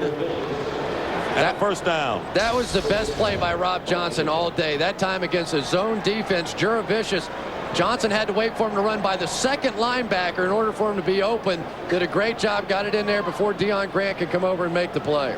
Juravicius talked this week that he wants to bring some real toughness to this football team and aggressiveness. He's a big physical receiver, and you see there, even after he makes the catch, the pounding that he's able to provide on these smaller defensive players. First down for Rob Johnson and the Bucs on the Carolina 41. Swing pass to Stecker. Stecker gets by Howard and is stopped after a 6-yard pickup to the 36 by defensive lineman Mike Rucker. You really got the impression, talking with John Gruden last night, and it looks like Stecker's limping off a little bit, that nobody's job is safe on this Tampa Bay offense. They really have been not happy at all with the production that they've gotten, and especially last week against the Philadelphia Eagles. So Aaron Stecker with a shot, Joe Juravicius with a shot. They're going to look at Carl Williams and Reggie Barlow. They're going to take a look at a lot of people looking for somebody to jumpstart this offense. Second and 4, the pitch to Pittman. And Pittman stopped about a yard shy of the sticks, bringing up third down, and a good play by Brad Jackson, the linebacker. And down on the field for the Bucs is Kerry Jenkins, the left guard.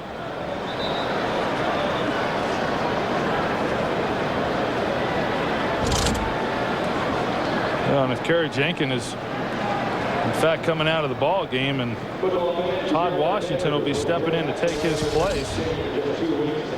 Take a look, he's a left guard, 71, and right here he goes down, and he was hurt when he went down. It's hard to tell from that exactly what it was, but he went down trying to roll up on the defensive lineman and got hurt in the process. Still working on Jenkins. These teams meeting as rivals in the NFC South. The first time they have been in this new division. New Orleans off to the 6-1 start. The Bucs a game behind, and Carolina, after going 3-0, have lost 4 in a row. It's been a pretty tight race, and Atlanta doing a lot better than expected, guys. Yeah, I think there's some, you look at it, and in a division to where a lot of people just thought Tampa Bay would run away with it, all of a sudden New Orleans, all the distractions and things that they had to deal with last year, I don't think anybody expected them to come into this season and have the year that they're having so far, and right now they're leading that division. But the Bucs feel very good about themselves. They feel that they can win this game as Jenkins gets up and goes 6-2, and that would be the best record in this franchise history for a half a season. They know that they have 5 of their last 8 games at home, including the bye week. So they would be sitting well regardless of what the New Orleans Saints do today. And you have to remember what this Carolina team had done in the 3 games they lost before the Atlanta game. Those were all very, very close games, and probably the most heartbreaking of all, the Dallas Cowboys, the team they completely dominated and really just gave the game away. Deion Grant allowed a long touchdown pass to Joey Galloway. Arizona game, they had a shot. Jake Plummer, a last-minute drive, and against the Green Bay Packers, they missed a chip shot field goal to send that one in the overtime. So they have been very competitive, with the exception of the game last week against the Atlanta Falcons. Todd Washington does replace Kerry Jenkins at left guard. 3rd and 1.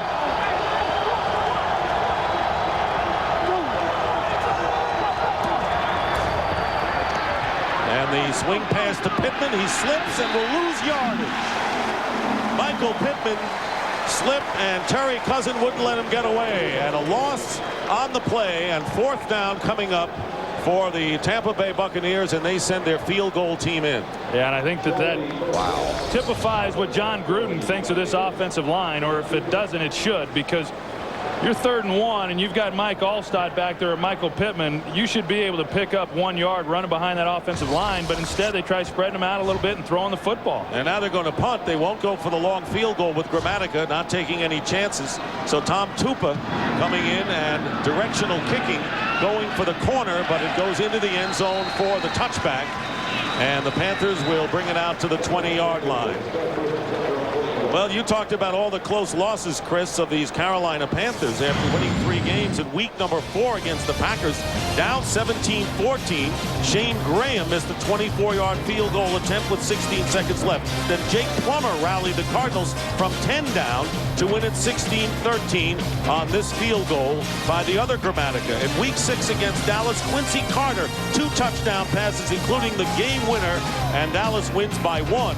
And only 1 game was a blowout, and that, of course, was last week against Atlanta, as Rodney Peete on the sidelines, hoping to get back soon. Muhsin Muhammad with his first catch of the game, and he gets 4 yards. Now, I realize on that last call by John Gruden, Kerry Jenkins out of the game, maybe he's just not comfortable running the football. But it really ended up being a disastrous call. Not only did it move them backwards 3 or 4 yards, then moved them out of field goal range, didn't pick up the first down, had to turn it over, and then you end up with a net, 13-yard punt on the play. Fasani's first completion today, completed 6 for 100 yards last week against Atlanta. Here's Lamar Smith trying to move the pile, and will still be about 3 yards short of the first down. And what you're starting to see Tampa do on defense more and more now is they're bringing down a safety. With John Lynch on the previous play, this past play was Dexter Jackson, and they're going to create an 8-man front, and they're going to try to stop Lamar Smith and obviously make Randy Fasani throw this football to beat him. But I've got to think that Carolina is absolutely thrilled with where they are in this football game. No question. No question. 3-3, 4.5 to go against the best defense in the league. I'd say so. 3rd down and 3.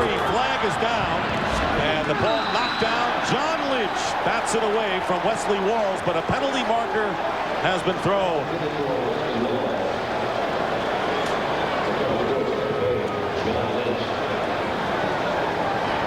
Illegal formation. Offense only had 6 men on the line of scrimmage. The penalty is declined. 4th down.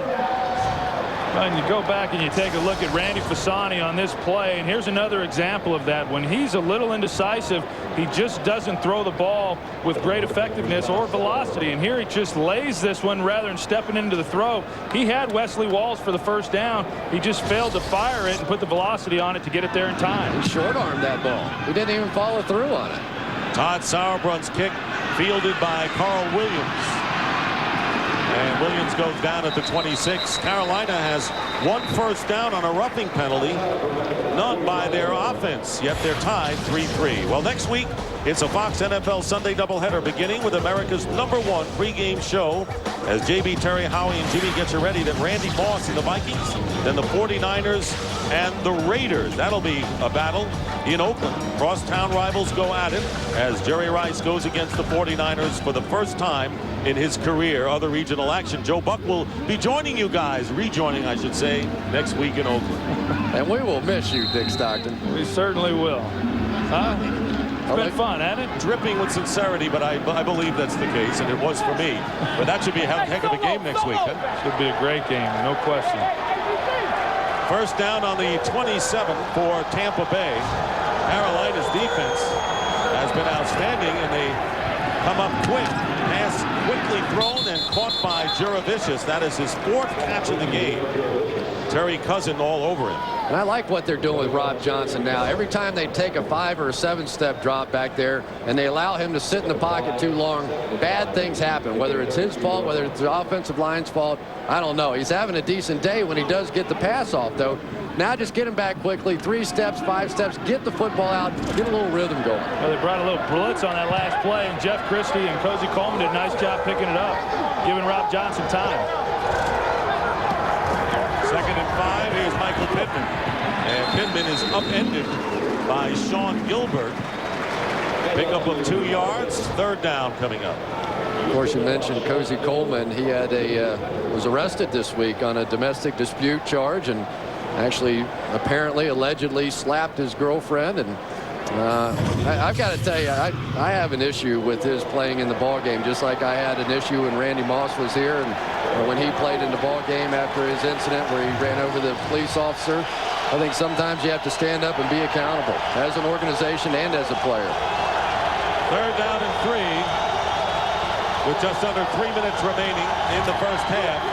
Rob Johnson, protection breaks down, now being chased and fires into the Tampa Bay bench, bringing up 4th down. So once again, Carolina Panthers under first-year head coach John Fox has his defense playing at a high level.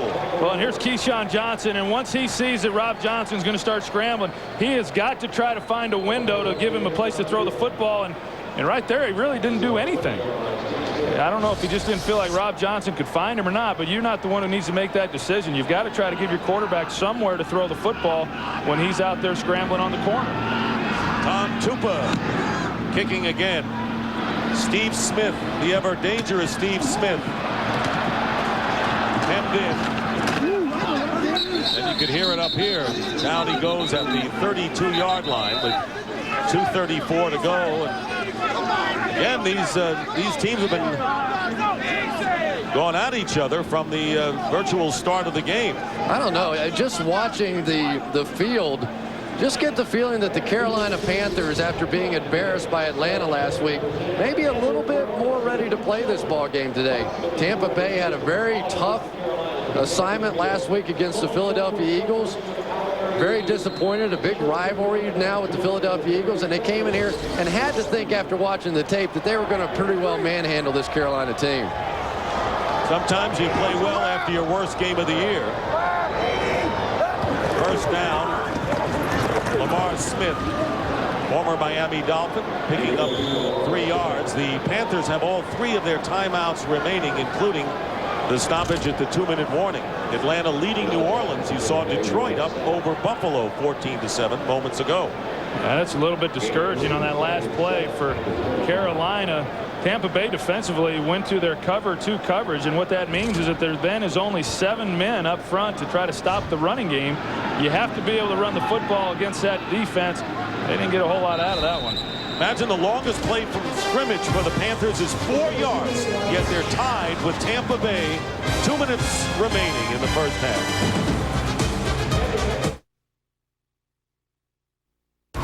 Let's go for it.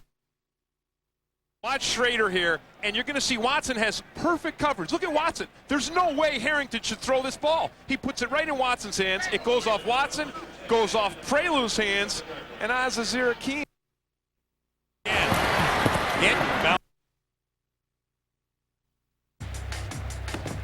Well, the Falcons have put together back-to-back 9-play drives, touchdowns, ending each of them. Warwick Dunn, 5 carries on that last possession as he tries to get his motor running.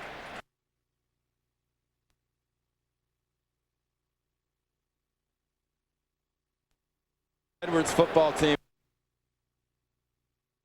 39 seconds left.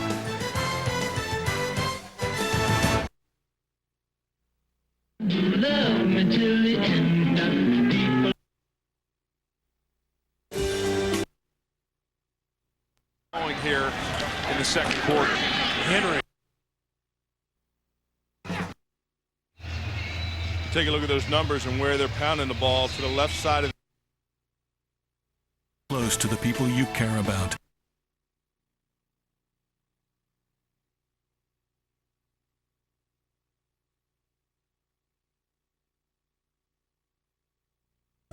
which are just a couple of the reasons it's the best-selling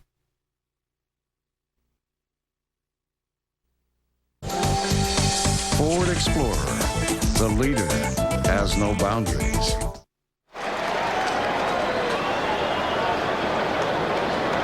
Coming up on the Visa Halftime Report, JB, Terry, Howie, and Jimmy will have scores and highlights from around the league, and the Fox Sports ticker will keep you updated with up-to-the-second stats. 2 minutes remaining in the first half, and the Panthers surprisingly in a 3-3 tie with rookie Randy Fasani in his first NFL start against this terrorizing defense from Tampa Bay.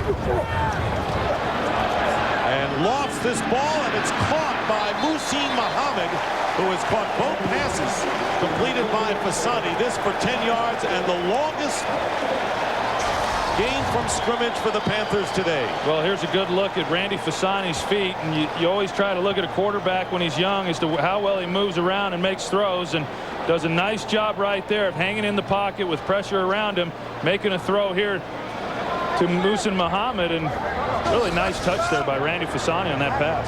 First down, Carolina on their 45. Play action, and with the ball is Fasani stepping up and going deep, and John Lynch picks it off for Tampa Bay.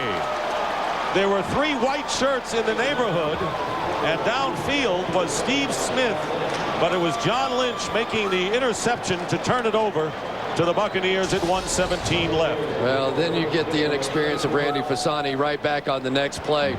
They're going to try and come with the fake reverse, and there's just no way, no possibility with John Lynch out here playing center field that ball is going to be completed. And honestly, if he didn't get there, probably someone else would have. Well, you're the guy that said he ought to start throwing it downfield. Hey, I'm all for taking a shot every once in a while, but you also have to take a look down the field, and if there's somebody behind your receiver, you can't just lob it in there. You got to play smart, Chris, let's face it. Well, no question about it, but that last pass was their first down of the game, and at some point you do have to try and open up the offense and do something with it, but you just can't make that kind of a throw and make that kind of decision. Buccaneers have no timeouts remaining, and the handoff to Pittman will lose at least a yard on first down as we wind down to nearly a minute remaining. And it was Julius Peppers who is showing why he was picked in the number 2 slot by John Fox and Carolina, who decided to eschew drafting Joey Harrington, the quarterback, and going with Peppers. And I think if you look at this defense, they're really doing an outstanding job. And when you watch them, they don't really jump out at you. Their front 7 is a good group, but they're not a Philadelphia Eagle or a Tampa Bay type defense that jumps out at you. But they have been solid, and they've been solid here again today. 2nd and 12, and here's Pittman. Not much there. Tampa Bay has to be concerned because they're playing a Carolina team. They may have a good defense, but Tampa Bay expects to be amongst the elite in the NFC, and right now they don't seem to have much firepower on offense. They haven't shown it all year long. Timeout, Panthers. Over Buffalo. Chris Chandler. I don't know where this came from. This pass intended for Marty Booker, but Greg Biekert there picks it off, and you see it. You see it. There it is. What did you Viking touchdown. Vikings up 13-10, 13-0 over the Bears. Top 2 scoring teams in the NFL right now. Chiefs on top of the Raiders, 13-0. Steelers win their 3rd consecutive with Tommy Maddox at the helm, comfortably ahead. Chad Pennington, impressive. Jets looking to go 2-1 with him at the helm, and the Bengals have lost 4 consecutive to the Titans in Cincinnati, but up by 8 right now as we get ready to talk about, and the Raiders are up 7-6 against Kansas City, top 2 scoring teams in the NFL. Emmett, Dallas, Seattle. Actually, they're running the ball fairly well, but, you know, running the football is not going to put points on the board. You got to get points out of the passing game. Chad Hutchinson, everybody wanted to see how he was going to do. He's got a long way to go. Yeah, and Terry mentioned during the highlights, Emmitt Smith will change his jersey 4 times during the game. One will go to the Hall of Fame, one will go to Jerry Jones, one will go to charity, and one will go to Emmitt. In order to get Emmitt the ball, they need to stop Seattle on 3rd down, 5 for 9 on 3rd down conversions. And Chad Hutchinson's not looking like the answer right now. The 2nd worst scoring team in the National Football League is the Dallas Cowboys. The worst scoring is the Cincinnati Bengals, and Bruce Coslet was in Cincinnati, and this offense stinks. It's the ugliest offense I've Terry, seen. what's going to happen to Quincy Carter? I don't know what's going to happen to Quincy. That's a good question. I think Quincy, if they don't pick it up, though, Quincy could be back in this football game. It's funny how you can go from a starter one week, and the next week in Dallas, you're not even in the league. It's amazing. Second most important stats kept here in the. And Tom Tupa will be punting for Tampa Bay. This could be a critical special team sequence coming up with the danger of Steve Smith. Has returned to kickoff 51 yards already today. And a low bounding kick, and Smith backing up at the 25. Flag is down, and that appears to be an illegal block by Carolina, which with 10 seconds to go could nullify any shot they have of getting anything. Yeah, they got Hannibal Navies there blocking in the back, and not very smart. Steve Smith trying to make something happen. Once you realize you're not going to be able to get outside on the corner, really you got to be smart and be careful with the football, because right now with one timeout, I don't think Carolina's going to try to do anything that's going to jeopardize this tie ball game going in at halftime, and they've got to be thrilled. Back during the return, number 53 will penalize half the distance to the goal line. First down. You'll see Hannibal Navies right there, right here, making the block in the back. And they always tell you, if you can't see their front numbers in the chest, stay away from them. But, you know, 10 seconds to go, why not take a shot? Yeah. You know, here's a guy that's returned 3 kicks for touchdowns last year between kickoffs and punts, and he's angry at something. Well, I think Steve Smith's angry a lot. You know, I see him on film, and that's just him. I mean, he may be in a good mood right there from what I've seen. He's just a guy he's a pretty fiery guy, and you know, that's probably why he had the success last year as a rookie returning kicks. Pro Bowl selection. They're going to take a knee here and run out the clock. This has been a great first half, though, for Carolina. A moral victory. Absolutely a great first half for Carolina. Their defense set the tone, and John Gruden, you're right, Troy, has to worry about not only the offense today, but his offense in general if he's going to contend with New Orleans in this division. Because meanwhile, playing with a rookie quarterback, Randy Fasani, in his first start against a vaunted defensive team. Now, both defenses have played well, but Carolina has played well enough to hold Tampa Bay even at 3-3.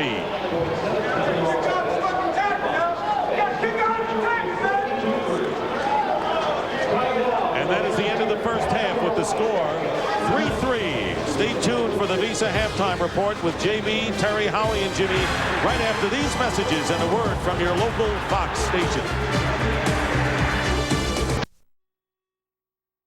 Into 3 points, which is really all Carolina could have possibly hoped for out of this first half with the way they played on offense. Well, the Panthers will get it first as Gramatica kicks off to Steve Smith.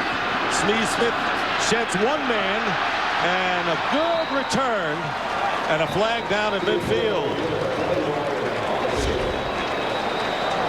3-3 the score. The Tampa Bay Buccaneers team records for the fewest yards allowed in a half and the fewest yards passing allowed.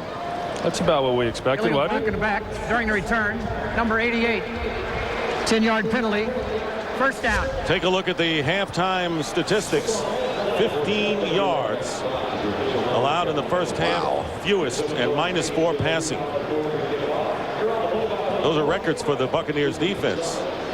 Defense, I don't know if we've talked much about it, but Tampa Bay's defense is pretty good.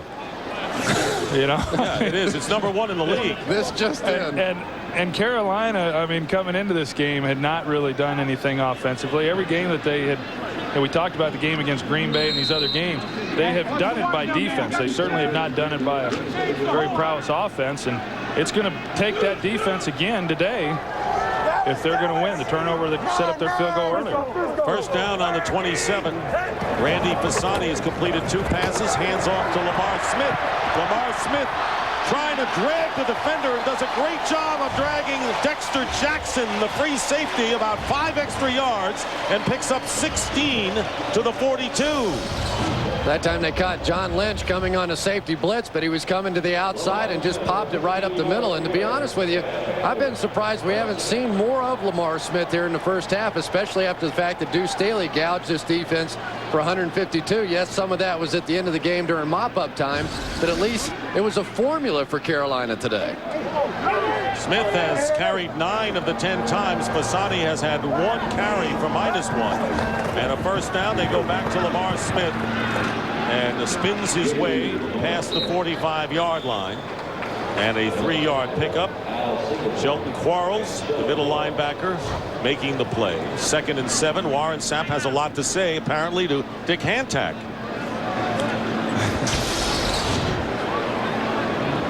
And here's Warren Sapp and Todd Stussy going after it. And a good job by Stussy there. And these offensive linemen, they hear Sapp talk all week long coming into these games. They can't wait to take a shot at him. Stussy and Sapp went at it when Todd was with Minnesota for many years.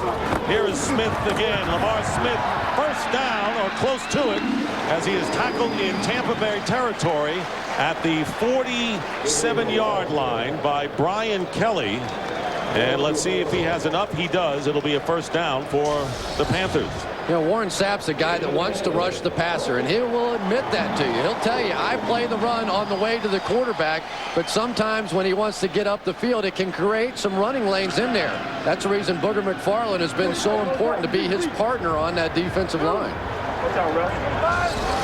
Lamar Smith gained 154 yards against Minnesota earlier in the year, and they're going to him heavily, but coming back is Dexter Jackson, who storms the line and holds Smith to a gain of only 1. Yeah, and I think it's good right now that they've come out and recognized that if we're going to get this thing going, we've got to be able to run the football. And Lamar Smith has been able to do that as far as accumulating yards. He's 4th in the NFC in yards rushing. However, he's 34th in the National Football League on yards per attempt. Nearly doubling his output of the game on this drive alone. And they send the fullback Brad Hoover wide to the right. And there is the pass, and it's caught by Muhsin Muhammad, and a first down for the Carolina Panthers inside the Bucs 30-yard line. 17-yard pickup, pretty nifty rollout and play, and a good pass. Yeah, and he knew where he was going with the football this time. Fasani and Muhsin Muhammad were working on this very throw in pregame warm-ups, and he came out. You saw that he was decisive as to where he was throwing it and delivered a nice ball. But this is where Randy Fasani is comfortable, out away from the pocket, so he doesn't have to deal with Sapp and Rice and all those guys inside. Getting him outside, really, you could just see the comfort level grow. And a first down on the Bucs 29. Here's Smith. Smith has been a workhorse. That is his 13th carry of the game, picking up 3 yards. Yeah, and it's really good play calling right now by Dan Henning, and running Lamar Smith up inside, and then by running him up inside, it makes the defense collapse on the running game, and that allowed, on that last play, Randy Fasani to be able to get out on the corner and give him some time to make that throw. The one thing we haven't seen from Fasani, which we saw last week in Atlanta, though, was his ability to run the football. Maybe they get him out and just run it from time to time. He gained 58 yards in that loss. Drops back this time and has Muhsin Muhammad, and it's over his head. He had beaten the defense, did Muhammad. That was headed for the end zone.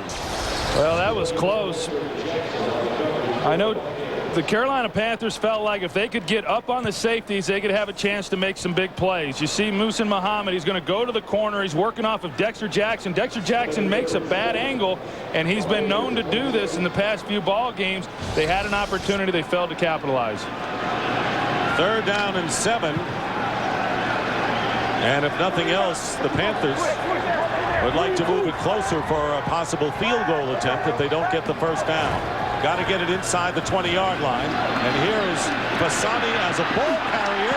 Gets a few extra steps before he goes out of bounds at the 17. He's got the first down. 9-yard pickup. And right now, Carolina exuding confidence after they know their defense has done the job. Well, here he is sprinting out. You see right here, his ability to get out on the pocket, and also he's not a guy who was looking to go down on that play. I mean, he's trying to jump over people. And yes, sir. He's also, you know, Randy Fasani, when he was at Stanford in college, he was a third-string quarterback as a sophomore, and he asked to go play linebacker, and he actually started 2 games as a sophomore at Stanford at middle linebacker. Yeah, Dennis Green was the coach of that team, and he went to linebacker and then came back when Bill Walsh was the head coach. And a flag down thrown before the play. You might get him a new shoe deal. Offense. 5-yard penalty. Delay Still of the game, down. and Booger McFarland nursing the right hand, which is already in a soft cast as he walks off the field. And that is absolutely huge for the Carolina Panthers, because that should really open some things up, running lanes in the middle for Lamar Smith.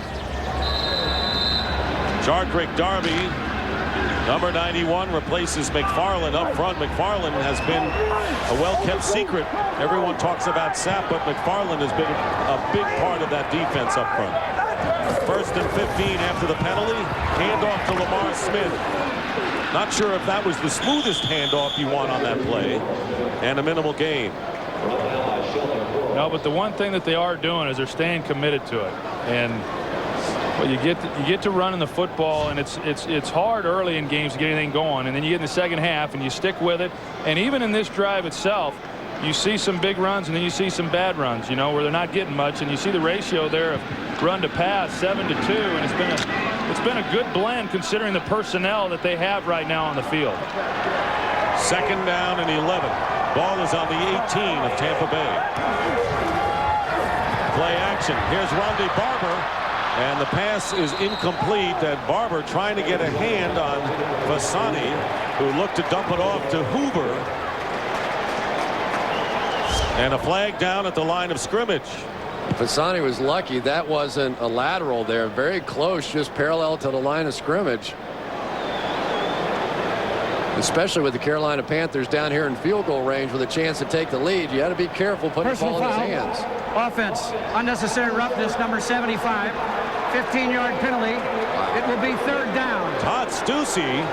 You don't often see that kind of a call on that kind of a play on the offense, do you? And now it's going to be a penalty that's going to knock Carolina out of field goal range. Well, he's going to come in late on this. You take a look at right there, rolls him up, and the play was over when he did that. And you know, we were in the meetings with the officials at the beginning of this season, and they told us that they were going to be looking for those kinds of calls and people coming up around the pile and taking hits. And Todd Stussy got nailed. That was Darby who just came into the game for McFarland. So the ball is set back to the 32-yard line. It's not the first time we've seen that out of Todd Stussy either, though.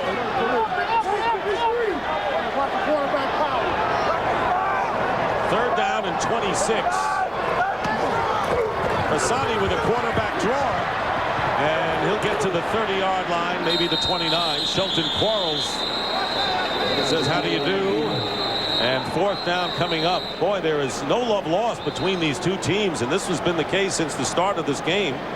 Maybe because they're in the same division now. Tampa Bay, Carolina, you wouldn't think that'd be the case, but it is. You know what I think it is? I think Tampa's a little embarrassed right now to be in this ball game with Randy Fasani as quarterback. And I don't mean to insult the kid. I know he's playing as hard as he can, and he's done some good things out here. But this is a game you've got to believe the Buccaneers said, there's no way this Randy Fasani and the Carolina Panthers are going to score any points on us. Shane Graham from 47 yards. His longest field goal has been from 50. So this is a long attempt for Graham. Shane Graham's kick is good. And the Panthers take a 6-3 lead. And with the confidence they have with the way their defense is playing, I think the fans, sellout crowd, have to feel very good about a possible upset here in Charlotte.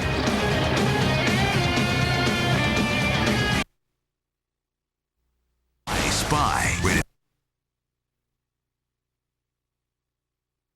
We knew, or at least we thought we knew, there wouldn't be many points. And that sort of held up.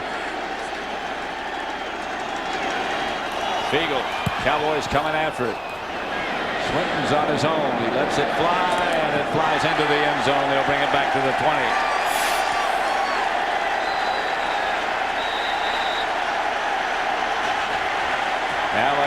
Bannister down in good coverage.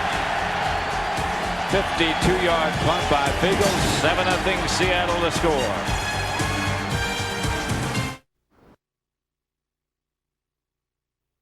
Surface they've come up with now is much better than the old AstroTurf.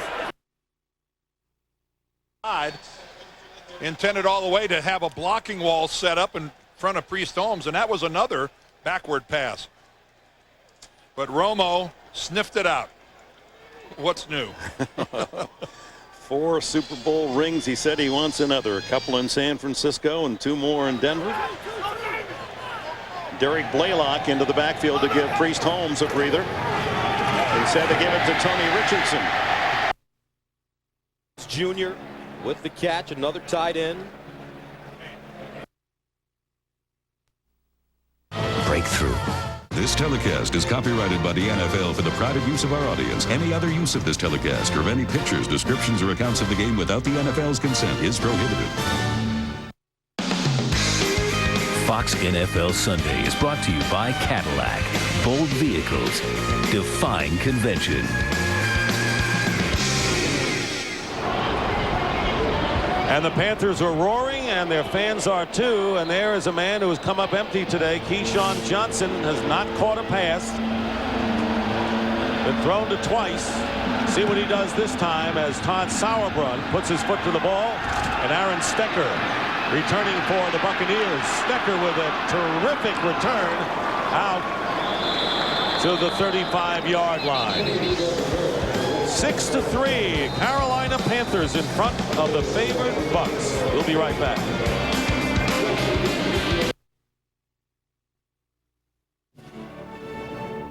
Despite separating his shoulder late in the second quarter, Emmitt Smith amassed 229 yards of total offense, 78 of which came after his injury. His efforts helped the Cowboys to a 16-13 overtime win and the NFC Eastern Division title. That is one of the most courageous performances I ever saw, Dale. I think that is the first game that everybody thinks about when Emmitt Smith's name is mentioned. I can't tell you how important that was. We got the bye week that week. The Giants were forced to play wild card weekend. A heck of an effort. Here's Emmitt Smith, and he picks up a couple.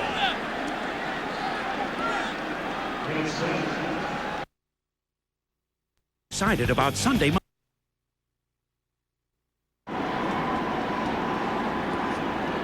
Emmitt, since the first quarter, he had 9 carries, 55 yards, and it looked like the record was going to be on us before we knew it.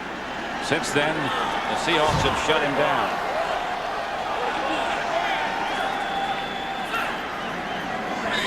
Yeah. No matter which GM vehicle you drive, take it to the pros who know it best. At GM Goodwrench. It's good to know. It's Goodwrench. When that 70 show returns, I'm pregnant. Kitty drops a bombshell. God, no. I mean, rage. And Kelso discovers Hyde and Jackie's secret love. What's wrong with this thing? On an hour of that 70 show. Now, Hyde's really dead. All new at 8/7 Central, Fox Tuesday. A game of field goals and defensive sterling plays made by both teams. Dan Morgan, who came out with a groin injury, has gone back in at middle linebacker for the Panthers. First down for Rob Johnson and the Bucs on the 35. Has plenty of time, but could not find a receiver, and Kris Jenkins brings him down. Let's see Rob Johnson and his passing by distance thus far. Yeah, you take a look, and obviously the majority of those passes at 10 yards and less, and made 4 throws from 10 to 19 yards. And it'd be easy to say, well, Rob's not doing his part, but really that's the way John Gruden calls his plays. I mean, a lot of the stuff is the intermediate short throws, and he just does not take a lot of shots up the field. And that'll go as the sack, the 4th for the Panthers. No gain on the play. Here's Stecker out of the backfield and down at the 42-yard line, picking up 7. And Reggie Howard, the cornerback who returned to the starting lineup today in the secondary for the Panthers, making the tackle. So it'll be 3rd down and 3. One of the problems with not throwing the ball down the field is that you give a defense that has been giving up some big plays some confidence. Safety Deion Grant's been beaten by big plays the last 2 weeks. They haven't challenged him once here today. 3rd down and 3. Passing play, and it breaks down, and down goes Rob Johnson. Another sack. Julius Peppers. For Peppers, his 2nd of the day, 9 on the season, and an 8-yard loss, and more furrowed brow for John Gruden on the Tampa Bay sideline. Well, you see Keyshawn Johnson, 19, running across the field, and that's who Rob Johnson was looking for. And it's zone coverage. You've got to be able to sit down in the hole and give him somewhere to throw the football. And here comes the pressure, and Rob Johnson sacked again. Tell you, the coverage in the secondary has to be exemplary, giving the line a chance to get, and a flag goes down as Tupa's kick goes out of bounds. Tom Tupa did not go down, but let's see whether the Panthers will be called, and instead it'll be a holding penalty trying to protect against the block. So the Tampa Bay Buccaneers are penalized. And it may be declined, considering that Tupa's kick went out of bounds, and it would be good field position for Carolina. Holding by the offense team, the center. The penalty is declined. 1st and 10, Carolina. Ryan Benjamin, who just joined the team last week as a long snapper, became the long holder.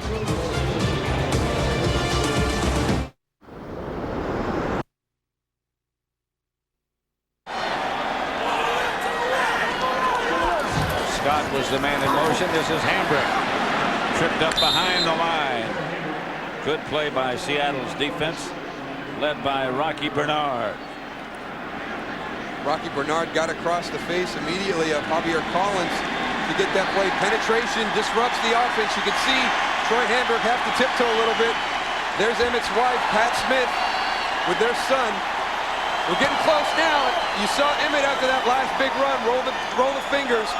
He's starting to get that feel. 23 yards away. They gave him another yard.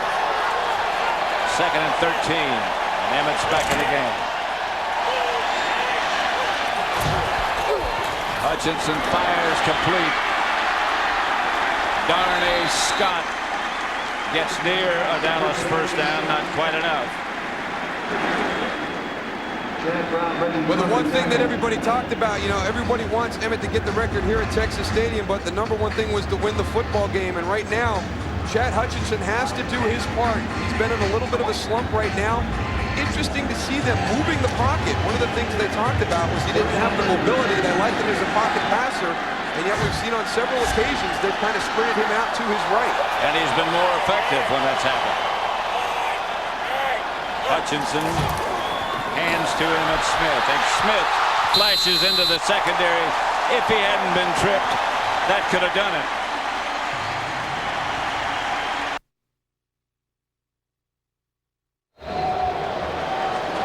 A distinguished crowd, a former president, a boxing promoter, and a mascot, all huddled in the end zone here in Charlotte, enjoying this game. Bill Clinton's got a little boogie in him. Always has. You do that. 45-yard line, 1st down, and the pitch to Lamar Smith. Turning the corner, and Smith picking up nearly 9 yards. He averaged nearly 6 yards a carry on that last drive as the Panthers took the lead with a field goal.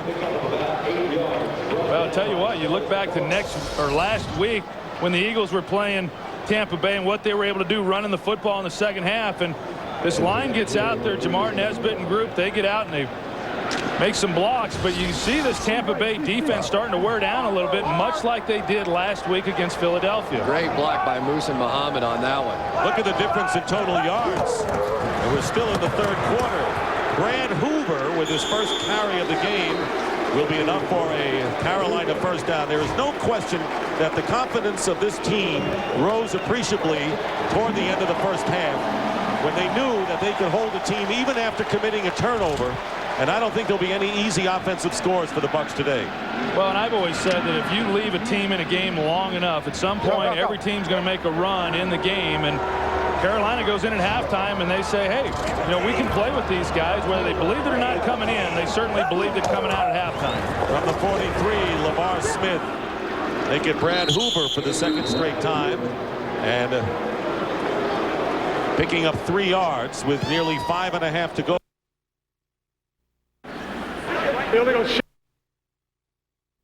Panthers getting out of the chute impressively with a 3-0 start, losing 3 heartbreakers and then blown out last week against Atlanta, coming back with a big effort for John Fox on the defensive side and going with a rookie quarterback starting his first game ever. Hoover, the fullback, out to the right. Second down. There's Walls, the tight end, and close to another first down. Right at the sticks is the veteran tight end, John Lynch, making the tackle, and a gain of 7 yards. Hambrick is the deep back. Hambrick goes in motion. He's created a lot of problems, but he's a real competitive guy. He comes out, makes a nice catch there with his hands, and by making that reception right there, he ties Jay Novacek with 422 receptions amongst tight ends. And obviously, I've got a great deal of respect for Jay Novacek and know what he means to our offense when I was playing. And Wesley Walls, he's that same kind of player for these Carolina Panthers. You know, Dan Henning's got a nice little package going now. They run, bootleg out of it just to keep the defense honest enough. But it really has been giving the Buccaneers problems. I don't think the guys on Tampa Bay's defense can believe this is happening to them. I agree, Chris. They're in a little shell shock situation right now. First down at the 33. Play fake. And there is Fasani, and he can't get it to the open Wesley Walls. Standing all by his lonesome at the 22-yard line. And a flag down. It'll go against Carolina. I'll tell you, the one thing Fasani did on that play, though, he didn't make the big mistake like he made early in the ball game. You could see him staring at Musa Muhammad down the field. He was double covered, and Fasani was desperate to get the ball down there to him, but he held it, then came off late. Offense, number 87, turned upfield prior to the snap. Penalty is declined. Second down. You can live with an incomplete pass. You can't live with those big turnovers, though. And the penalties, and of course you have to figure that Fasani, first week of the regular season, that he has taken virtually all the snaps he did in preseason to a good extent. Those are his numbers. They're not attractive, but his team is up. Smith. Lamar Smith inside the 20. And if it weren't for Randy Barber, he would have had a lot more. 16 yards for Lamar Smith, and a ball control game to the delight of Rodney Peete and the Panther fans. Well, you can't help but think about what the Eagles did to this defense running the football, and very reminiscent of that. And Lamar Smith, he's getting up ahead of steam, and he's a very shifty get back. He does a nice job of moving around and making some people miss. And then you take a look at Todd Stussy and Jamar Nesbitt on Warren Sapp. They do a great job against him, keeping him out of the play. Smith has gained 77 yards on 16 carries, and that was the long one of the day. Fasani on the rollout with the ball under his arm, and he gets clobbered by Nate Webster, and was hit in the mouth. Well, and don't forget that Tim Hasselbeck is the backup quarterback here, but Fasani's up, much to the relief of this crowd. The old linebacker. Yeah, and Hasselbeck's only been here at practice on this team for a couple of days and literally would just know how to do a handful of plays. I tell you, he's banged up, though. He took a pretty good shot right there to the head, and he's able to shake it off and get back into the huddle. It'll be interesting now to see what happens here on this next play. You got to be smart, and it's second down, but if you're the play caller, Dan Haney, you got to wonder whether or not you're okay calling a pass play down here if you need to be safe and just hand the ball off. No standing 8 count in the NFL. Second down and 9. Lamar Smith. And penalty flag down. Smith trying to get to the 10-yard line, and another first down for Carolina. He has been a workhorse and has really done the job of keeping the Panthers in their ball control mode here in the second half. And the flag appears to be against Carolina. John Lynch says we'll take the penalty. And who would have guessed that the penalties against Carolina's offense would stop them more than offense. Right. Number 45, 10-yard penalty. Repeat the down. Second down. Boy, Jamar Nesbitt, that play, got out in front and just KO'd Nate Webster on this play. Watch number 52. Ding! Now that's the kind of play we're getting out of the Carolina Panthers. You can tell these offensive linemen, they're liking moving forward and not having to pass protect against these Buccaneer pass rushers. The Panthers have called a timeout under 3 minutes to go in the third.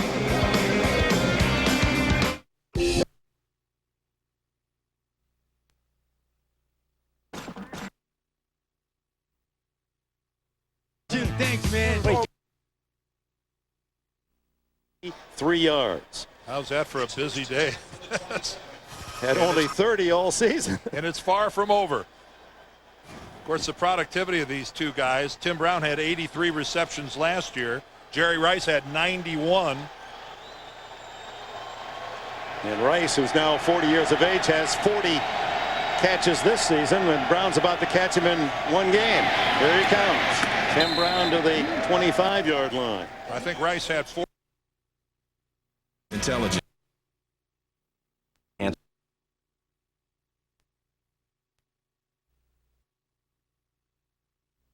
makes the stop. 2nd and 8. Of pushing those guys off the line of scrimmage. We send it out to Los Angeles and JB for game break. Hey, Kurt, while the NFL world is watching Emmitt Smith, Dallas would like to win this game. Chad Hutchinson, first career touchdown pass, that one to Joey Galloway. Emmitt, though, 18 carries, 80 yards. He's 13 away from setting a new mark. Back to Kurt and Tim. Well, Emmitt's had 2 of his better games of the what I'm trying to say. I tell you what, he gets to that hole every time. Doesn't stay on his feet a lot, but he... West Airlines, proud sponsor of the NFL and official airline of Super Bowl XXXVII. By GM Good Wrench Service Plus, your automotive service experts. By Sprint, introducing PCS Vision, clearly a whole new way to look at wireless. And by Taco Bell, think outside the bun. A look at downtown Charlotte, and here the Panthers with a capacity crowd looking on, leading by a score of 6-3, looking at 2nd down and 19 on Tampa Bay's 27. And here is Nick Goings with his first carry of the game and gets 2 yards. Take a look at John Fox right here, head coach, talking to Randy Fasani during that TV timeout. And I'll tell you, he has had quite a support network, not only from Fox all week, but also from the rest of the guys on the team. He said Todd Stussy was teasing with him, giving him a hard time, getting him to relax this week, leading up to the ball game. And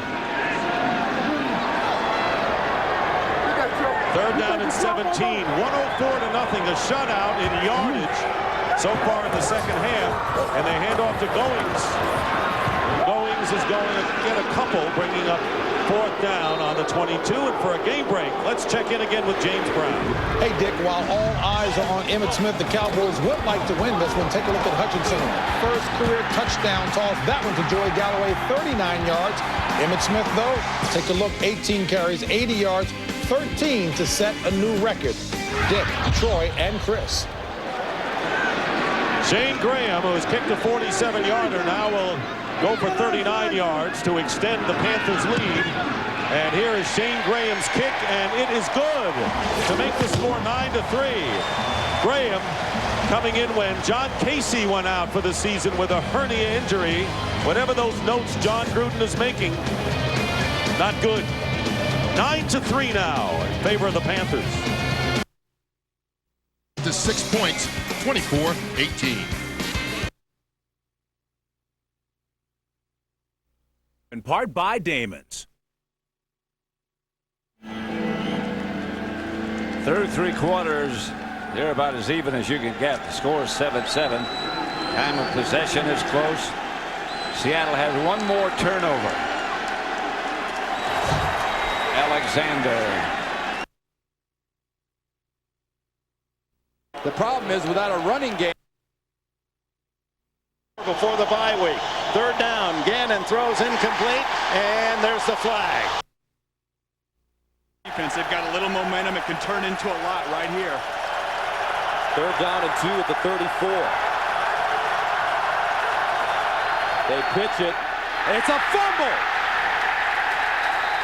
Stewart gets on it, but they stop the Steelers on third down.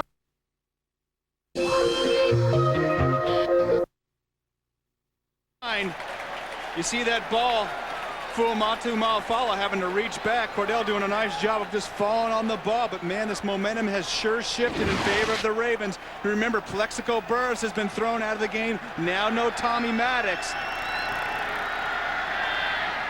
At the 10-yard line. It's good to know. It's Good Wrench. New York City, yeah! Everyone's a fan of New York, so make a plan to touch down in New York this season. Minute 36 remaining, third quarter. Carolina leading Tampa Bay 9-3, and Lamar Smith gaining 15 yards in that scoring drive. Graham's field goal, the difference, and Mike Allstott, who is yet to carry from the line of scrimmage.